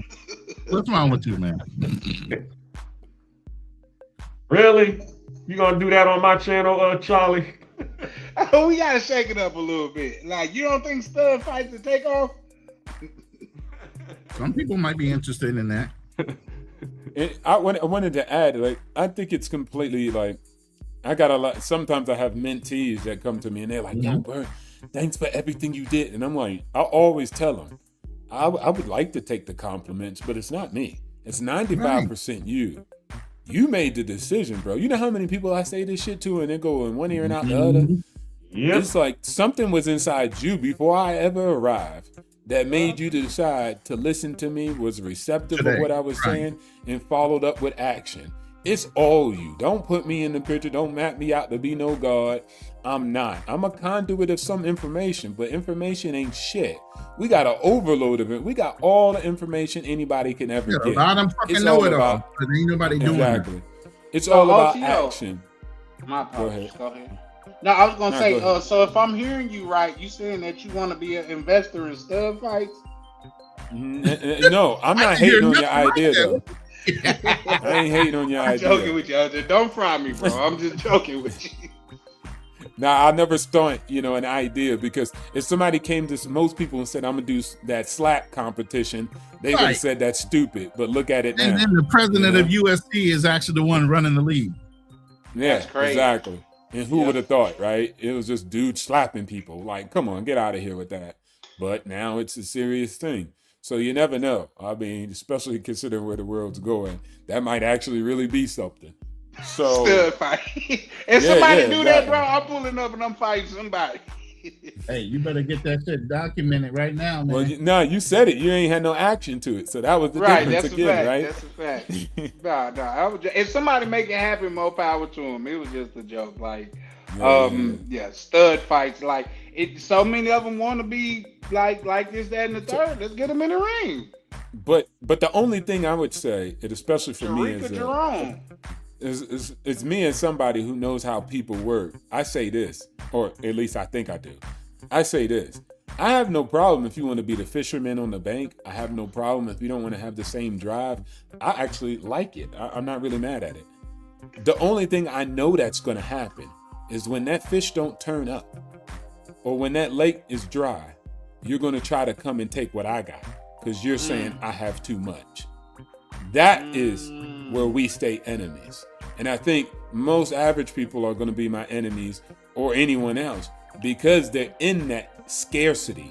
And so if some environmental factor happens and they're forced to be pushed into extreme scarcity, they're going to take what I have created on my plate.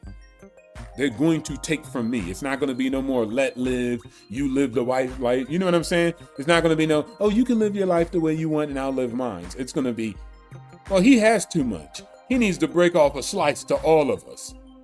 Yeah. That's what it always comes down to. That's what they do with the wealthy now.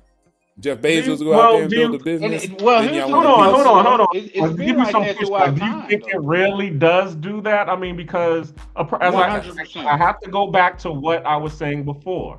Okay, if I know how to grow my own food in my backyard, why am I worrying about you having too much if I already have my nice garden over here? Because you had a drought this year, my good brother. And that happens. And you have nothing else. Yeah, you had a drought this year. You was waiting on it. It was a big harvest and everything. And you had a drought. Now OTO over there looking, smiling. I'm not in a every drought. time you see him. I'm dipped in butter. You know what I mean? I'm great. Yeah. Every time you see him, he got me smiling and joking and shit like that. You thinking like, oh, he got more than he need. He got more than what he need. Yeah. And I need what he got. He can stand a few parcels. Yeah. Sound like Black Wall Street to me. No, it sounds like most of y'all always say. Sound like Rosewood to me. Sound like Wilmington. Sound like Massacre normies to me. Sounds like most people. You keep making it about your misery and your blackness. You see what I'm saying? But you have to go just beyond said it. that. You said we was over here thriving and doing all of this, and they was in a drought. They wasn't letting us put our money in. Yeah, but what that I'm bank. saying is, when you making and then it all a of a black sudden, thing, everybody Black deals Friday with that. happened or whatever. The stock market Everybody crashed, deals the with Great that. Depression happened, and then all of a sudden it's they didn't come black to you folks over there. They had too much. Okay, so remember, what? this is a black channel, so I'm just trying to. Yeah, but guess what? Fight. Be an inspirational black channel. Stop being a passive black channel. Fight. That's life. They supposed to come and slap you upside your head. That's called life. You a grown man. Aren't you supposed to be Wakanda-ish? Aren't you supposed to be prepared for strategy? Prepared for war? Where was your covert? Where was your overt operations? Being used. Where was your CIA? Where was your power? Where was your warriors? Shout out to Dr. Oh man, we got attacked. Yes, you did. You're a grown man. That's why black women don't want to F with you. Because you sound like you a loser. They came and beat us up. Get hands. Learn how to fight. What else do you want me to tell you? Squabble. Learn how to squabble. They not supposed to squabble. They shouldn't have did that. They jealous. It don't matter. The end result is they got better hands than you and they took it from you. All that hard work. That's called life. Wakanda, Africans, Shaka Zulu would have did it to you. Stop making it about white folks. Shaka Zulu did it to you. I don't hear you crying about that. Anybody would have do it to you. They ain't got to be white. They could be black. They could be this. They could be that. The only reason you up in there is because Shaka Zulu beat you up and put you on a damn boat and sold you off in the first place. And I'm not even mad at that neither. I'm just saying, get muscle. It's a part of life. You're talking about it like it should not be a part of life. Defend yourself. What do you mean, bro? You got all this, you got all the Jews, you got all the gold, and you got your door unlocked. Talking about, they beat me up, they took my gold, they was hating on me. No, you was a sucker. And you left your door unlocked. So it got picked. You were lit. Tragedy of war. I got a little pushback on that, OTO. Go ahead. Why would you have to pick a door that's unlocked? Hold on. Yeah, facts. Hold on. I'm fucking. Hold on. Because I'm gonna put insult to entry. I'm gonna pick your lock and it's already unlocked. Show you how much of a sucker you was. Hold on, because I done been in some of these gated communities. As I even told the story where I was in a gated community in Atlanta, Johns Creek, sorry, and actually Future lived in that gated community, and pretty much the majority of those people in that gated community leave their doors unlocked. Because I went to one person's house and he was on a plane to Europe, and I was there because he had a water leak in his finished basement, and I had to go over there and do my restoration job. And he was just like, "Yo, doors unlocked. Go up in there, do what you need to do. There's a refrigerator down there. If you want to take a drink, go ahead, take a drink." And I went up in there, and I'm like, "Wow, it's crazy that these people are able to do this." So I mean, people do, have their doors unlocked but at the same time too, okay, I understand.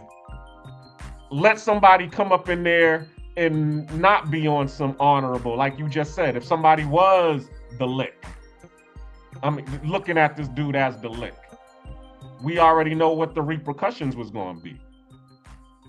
Exactly. So it's like based on his reputation. We talked about the elephant with the leash, or the dog, that's been conditioned. You already know, you go over here thinking that this dude is a lick. Once he gets back from Europe, he coming for you. He gonna get you. Yeah, but see, that's in your mind. Again, the white man's Thanos to y'all. So that's why y'all always be losing. But Chinese don't think like that. They don't got your poor broke ass struggle crying every damn day about their had nots and what they had to do. They got, what did they get taken away from Maronin? Hong Kong, Taiwan, a couple Melch. They had a 5,000 year empire. But what they do, get busy. Now they're the strongest, second most powerful country in the world. And they came over here. Watch this. Said second, right, Charlie? Second, yeah, of course. Sorry, say that again? Yeah, I'm part of the American empire, bro. Like, what? Hold up. And then they came over here on boats and worked the trains until they got the trains. Yep, was getting slapped up, getting subjugated, and all that other stuff. But they kept getting busy. And within one generation. But see, that's how China, if you listen to Chinese people, I've been with them, they speak like, yo, we're going to get our power back. We're going to be on one. I speak to you blackies and you'll say, well, it'll never change. Not in our generation. Yeah, that hurt. Don't they say that? Wasn't it? Yeah, I say harsh shit. Malcolm X said harsh shit. He didn't keep it light to y'all. I don't remember Malcolm X saying no light words, no kissy, no nice words to you guys. He said the same shit. So at the end of the day, they had to go through the struggle too. They had dope in their community too. The opium wars, they call it a whole opium war. And they had 1 and number 2. Mm-hmm. They had struggles too, but they got busy. They got back power and they built on themselves. Period. And guess how they built them too? They infused themselves with Europeans. They didn't even say, oh, I'm going to stand off from you. What did they do? Say, hey, we'll take your manufacturing. Hey, we'll work with you. We'll build out your economy. We'll be your little errand boys. We'll make all your apps. We'll make all your products and services. Yeah, we'll be your cheap labor factories. Okay, cool. We play our position. And where are they at now? Now we need them. Checkmate. One generation. Exactly. But I listen to you black leaders, you black men. Y'all are like, it'll never be in our generation. There's a difference between being the errand boy and then trying to align yourself and be, thinking that you are one of them. See, as you just said, that's the difference though. That's the difference though. And here's the thing. And this is why I came up, because I came up through the underlinks. I get it. All you guys are well to do and things like that. But I came up, and here's the thing, like say, in growing up, especially in, I know OTO gonna go crazy on this, but like there's hierarchies. I came up as a dude boy, but guess who else did? Bumpy Johnson. Guess who else did? What's his John Gotti? A lot of you know what I mean. You gotta learn, and Lead, guess yeah, what you I gotta call learn that to, is to serve before you learn how to lead. exactly. You gotta start in the mailroom before Yeah, I you ain't move mad at up those to. guys. Okay, They fought against okay. the Irish. They fought against the Italians. Okay, I just knew Black Y'all Queen was was too like, that's why scared to you do broke that. now, because you like Bumpy Johnson.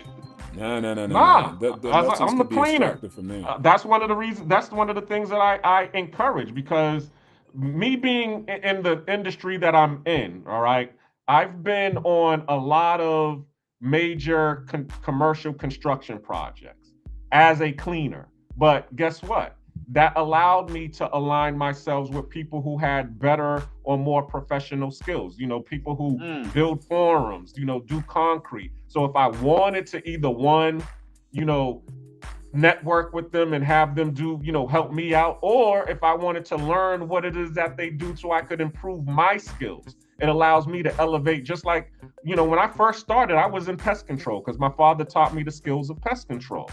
And I started going on a lot of these commercial construction contracts, accounts, checking traps.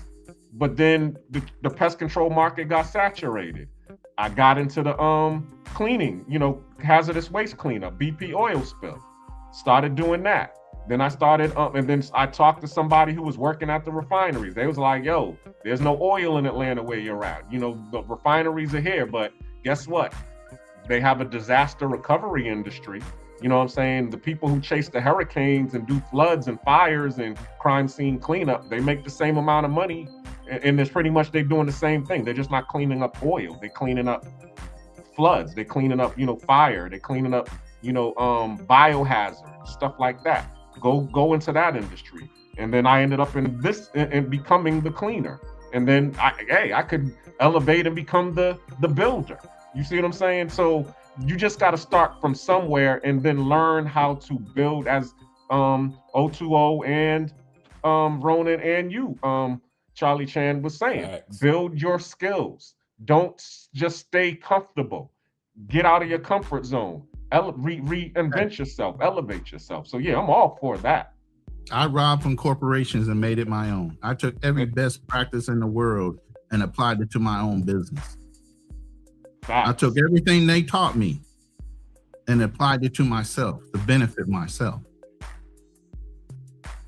Facts. And that's one of the things that my brother taught me too, because when I was going along, you know, my older brother, he was already in pest control, and I started going into these companies, and I'm working as an employee, all happy, you know, getting the technical training and the, you know, the training to be a technician. He's all like, yeah, that's all well and good. All right, well, yeah, bring home their marketing. Go in their office and go get some of their marketing paraphernalia. You know, let's see what their price sheet looks like. You know, he's got me up in there looking like a spy, getting all of their proprietary information. Like I should have had a little camera in the office getting all of this stuff. And then, you know, he would actually show me, okay, you see the price sheet, so you see how you can what you can base your prices on. You see their marketing material. This is how you can, you know, copy and draft your marketing material to do for your own business. So then when you start to learn how to connect the dots, you know what I'm saying? Like, you know, the person who was picking the cotton, they didn't know how to take the cotton and go to the cotton mill and, you know, negotiate, you know, how much they're going to get the cotton mill for. But guess what? If they did, they would have been untouchable. All they knew is what the right hand was doing. Pick this cotton, don't get blisters, or don't get your hands cut while you're picking this cotton, and make sure that you make weight. But if they understood the why, they knew that. Black people went to the patent office. Bad people created the cotton gin. George Washington Carver. Yeah, they knew that. They just didn't have the freedom to be in the market. They didn't have the freedom to be in the market. They still had the skill set. They didn't have access to it in the same level because the systems wasn't built out for them to have the ownership. But they knew all the skill set. That's why they built Black Wall Street. When they got free, They were on one. They were able to build communities. Most white people didn't have skills that were applicable. So they didn't know how to build construction companies to refine oil. But black people were all the laborers. So they had all the skills once they returned and allowing to have ownership. So it wasn't that was the issue. Black people were very educated, very skilled, even as slaves. It was different types of black people. We only look at the plantation hands. There's many different slaves that do different functionalities that the master needed for his actual plantation. It wasn't just picking cotton. There was multitude of things. And so you could see him as the CEO, but he had a CFO, a CTO, and then he had managers and supervisors that were all just black people. They weren't white folks. White people was mostly like hands, bodyguards, yes, but they were just, that's all they knew. Spit tobacco, shoot the guns. They didn't know how to read neither. Them white people was like, they didn't know shit neither. So they was effed up. You ever seen Django? Them guys didn't know how to talk. They didn't know how to write. They didn't know that. But who's that nigga up on that there? He knew how to write. He knew how to prepare the contracts. He knew how to move it. Yeah, he ran the business when Mr. Candy was gone. He had the stamp. He stamped all the documents and put together the deeds. And he's the one that identified the fucking scam. He said, those niggas know her. Exactly. He put inception in the ideas like, nah, we castrate ninjas all the time. Take them down to, this place instead. So, I mean, the Dickey brothers. Yeah. Oh the Dickey guys got it worse than that. So, I think we got a bright future, and especially as of right now, if you want to take it to that black community stuff, cool. Look, bro, the white boys, they looking in the past. They not out here really fighting. They not prepared. They overweight. They not prepared. They want handouts. Reginald F. Lewis. They come from generations of wealth. They not hungry. They not really out here built. It's mostly Asians coming out here killing the game. It's Asians out here leading in America, not only just in wealth, but also income. It's mostly Asians that are AI scientists in America. Not white boys. They barely holding on. They still looking to the factories and the oil refineries and what it used to be. So that's what I'm saying. Competition is light work. And the nation's going to do whatever it needs. That's why watch this. Even with Donald Trump, watch this, Charlie.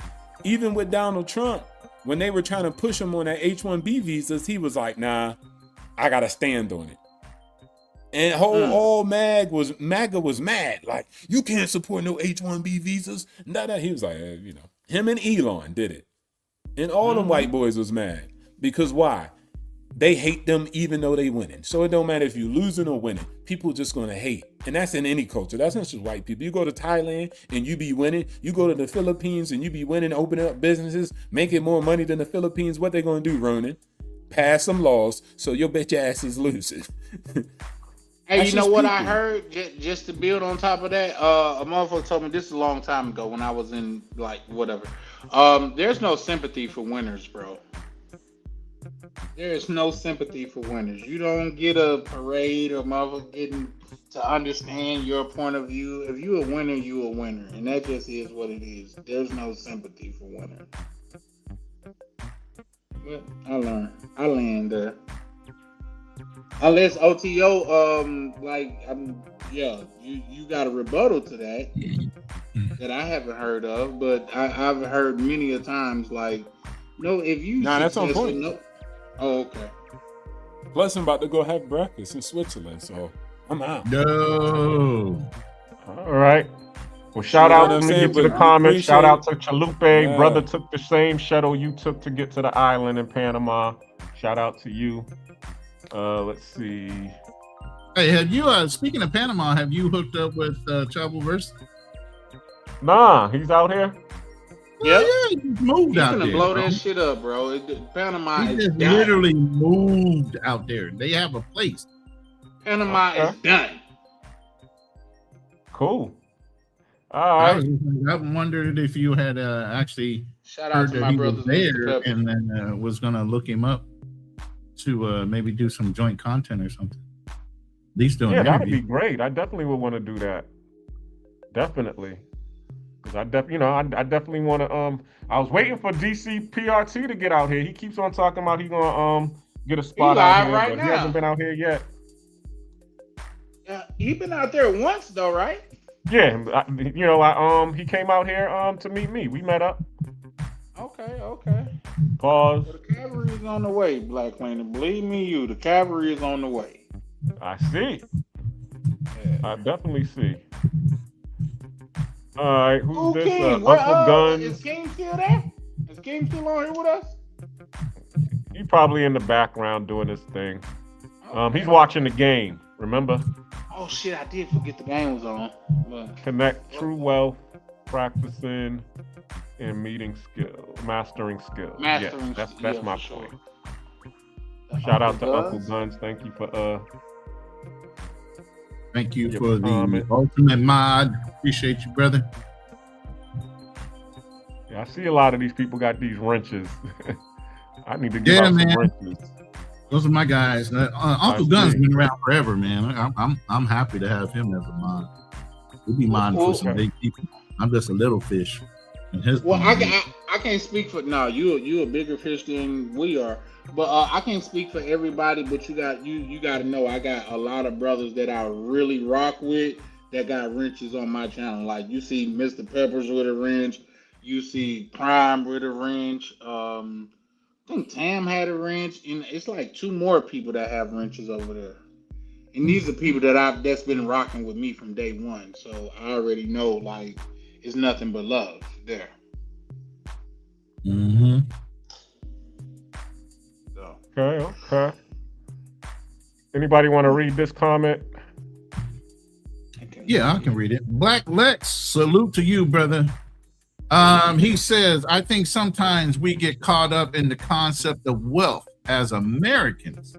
Sometimes we should live life instead of slaving away, and life passes you by. Absolutely. 100% agree. We wasn't meant to slave our lives away. Yeah. That is the point of why we geo arbitrage, why we get out of the mentality of America and figure out what's going to make us happy, not what the dictation is in America of success, because it's different. It's measured in different ways by different people. However you measure your success is however you measure it. It doesn't have to measure up to the ideology of America. Who's pushing that narrative? That's really what you need to ask. Who's pushing the narrative of what's successful and what isn't? Okay. All right, let's see. Who's that one? 916 Hellas. 916 Hellas. It's another one, my God.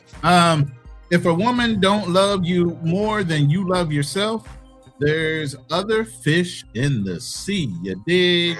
Absolutely. You dig? Okay. With the Richie Matt. Absolutely correct. Like I said, y'all have to have it in a mindset that we've been programmed. And I'm sorry, it started off as a single mom, whoever it was that helped raise you. You were pre-programmed to bow down to the feminine side of our community, any way, shape, or form. And they leverage that against you. And sometimes you guys have a limited mindset when it comes to the value you bring to the family, the value you bring to the relationship. Y'all have a limited mindset. One walks out the door, there's about 10 other competing to get in your door. But you got to see it that way. Stop holding on like you holding on to your last dollar, squeezing the ink off of it. These last $2. Let go and let God. Believe me, another one will come your way. Just stay focused on your purpose. Continue to grow your resources, your wealth, and the things. But be cautious, because once you grow those, guess what? There's going to be so many beating down your door. Now you don't know why they're after you. Are they after you for you, or all the resources you've already accumulated that they can see? Because you're going to show them.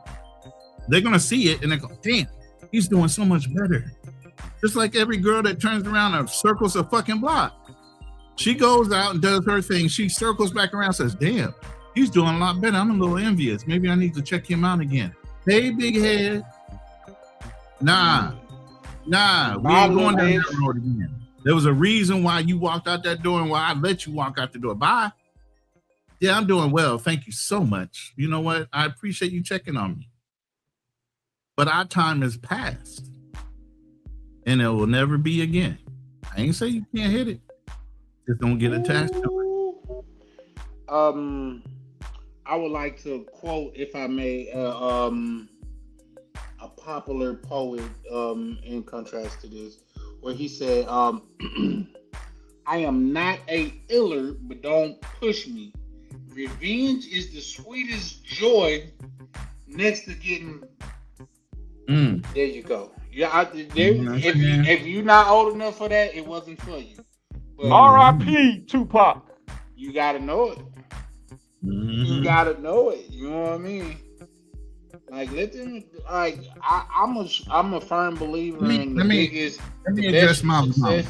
Go ahead. Molly. Let me say this real quick. It's hard to be free being crazy in debt in America. You're right. Your best choice is the geo arbitrage. If you ain't got an 800 credit score by the time you come back to America after leveraging your money in another country, that means you have lower overhead. You can pay down that debt. As long as you ain't trying to outspend what you're doing in the other country. See, a lot of our problems is we have the desire to push ourselves to spend more money than we make.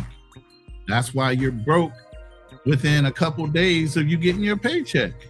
You're living above your means. If you can draw down the cost of your living versus what you offset in your bills, you can put money down. You can pay down your credit cards.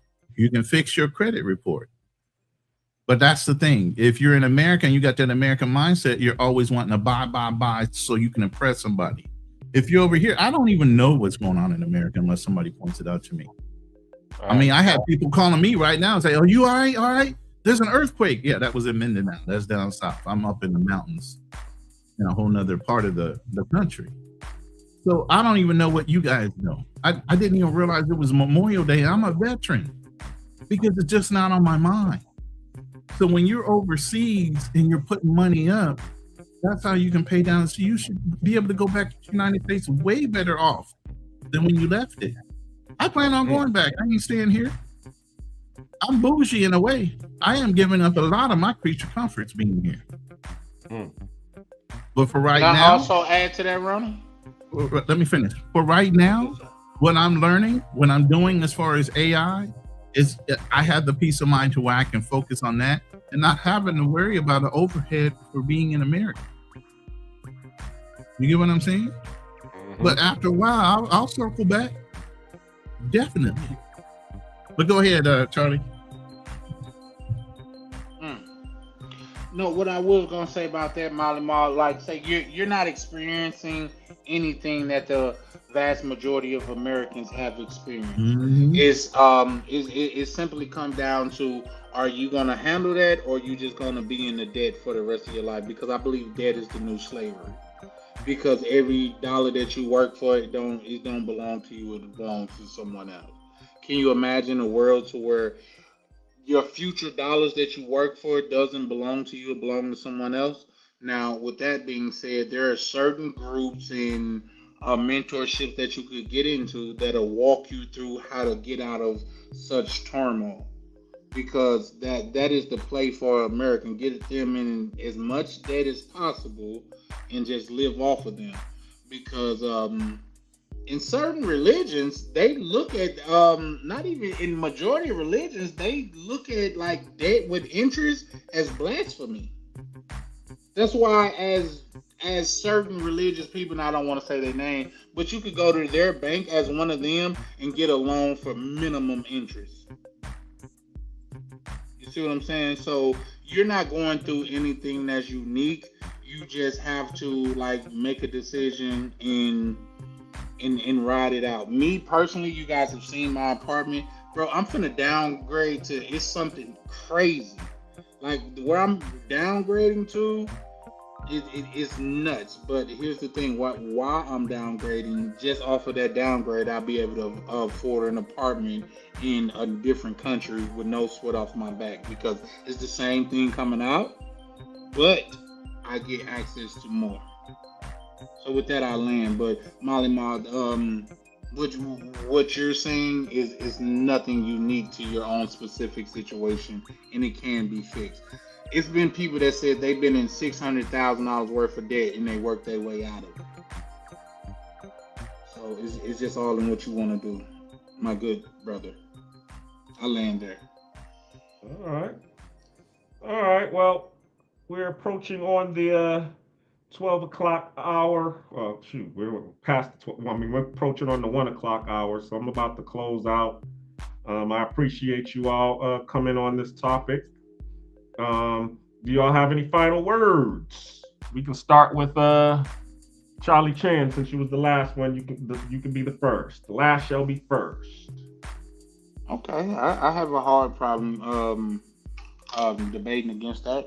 Yeah, no, this is Charlie Chan with Charlie Chan TV, just pulling up to support the good brother Black Cleaner.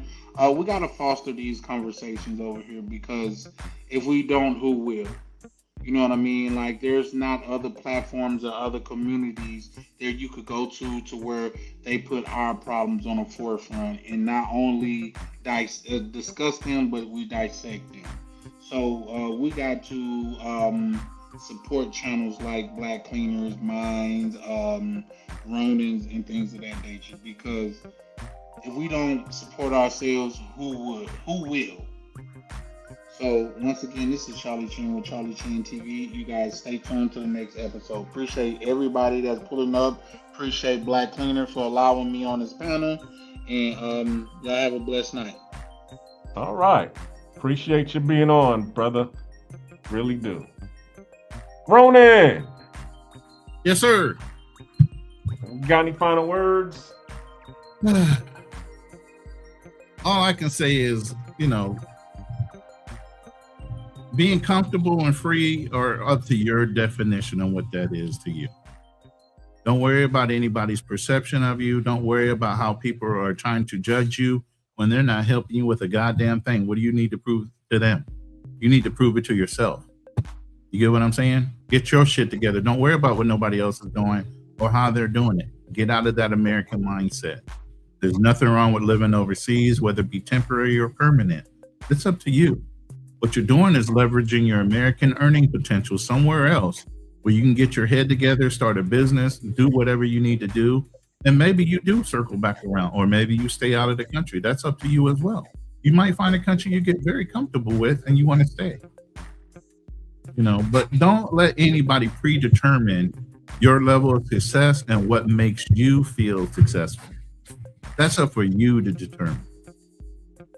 Okay? Too many other societies out here making way less. I live in a country right now where they barely make $450 a fucking month. And even off of just $3,000 a month, and I make way more than that. You're at the top 4 percentile in this country. Why wouldn't you leverage that so you can get even further ahead in the goals that you want to attain over a long period of time? This is a marathon, not a race. You don't have to be winning right off the bat. You can build to win longer. But you just got to take that first step. Stop talking about it and execute on your plans. Too many people out here have all the plans in the world and are super smart. You see some of them get on this panel, but they're not applying what they know. They're not doing the things they're saying. They need to step up and do what they need to do in order to get ahead in life.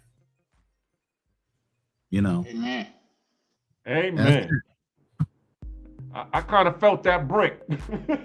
I didn't kind of hit me a little bit. What? No, Hey, wasn't it like when you was church and feel like the pastor talking to you? I'm like, damn, right? You over in Panama right now. You doing things. You over there doing it. You an example to some of the ones that are paralyzed, like even Charlie Chan said. Paralysis analysis.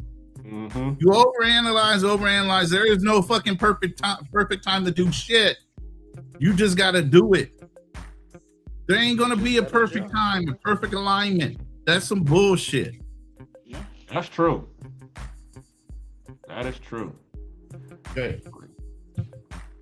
Well, I thank everybody for joining the panel. Thanks for everybody who's in the comments. I appreciate everybody. Tune in next week. We're gonna get back. I try to keep this thing on a cycle. So we already did Messy Love Mondays. We just did Money Mindset Mondays today. That's on the shelves. So we're gonna go into Black Fatigue, where we're gonna talk about race again. So we'll be talking about that. I look forward to having you all in on the panel. I'll put out the thumbnail later this week.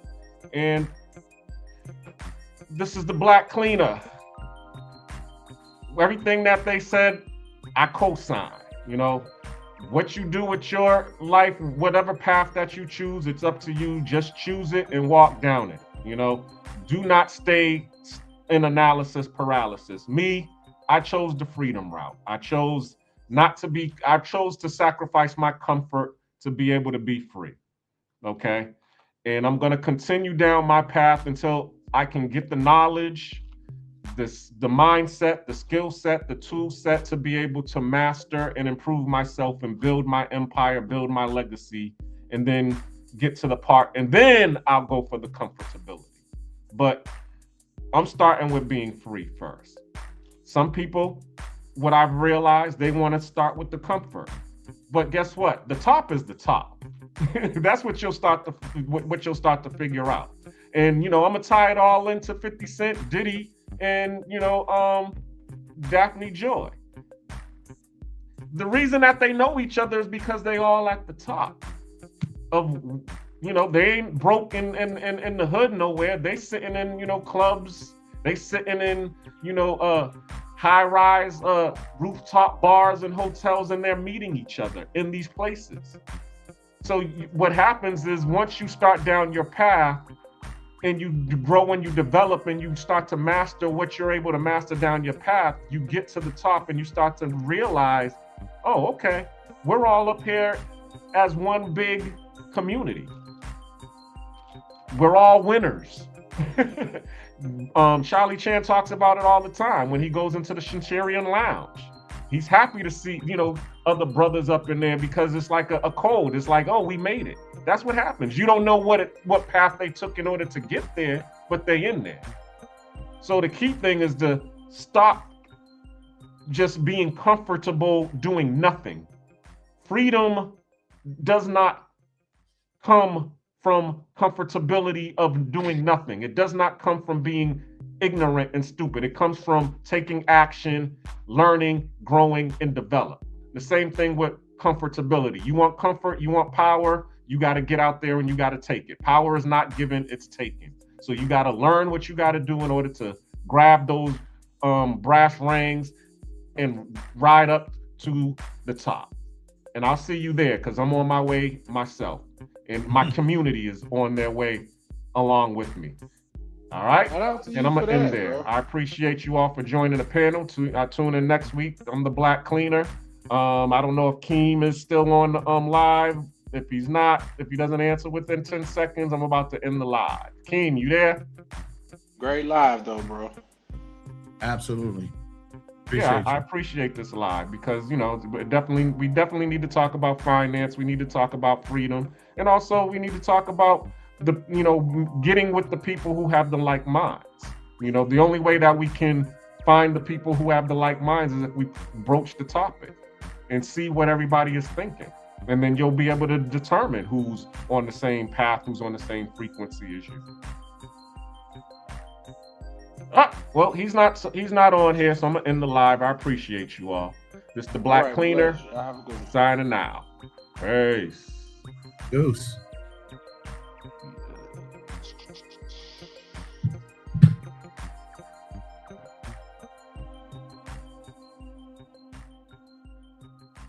Should be the outro video.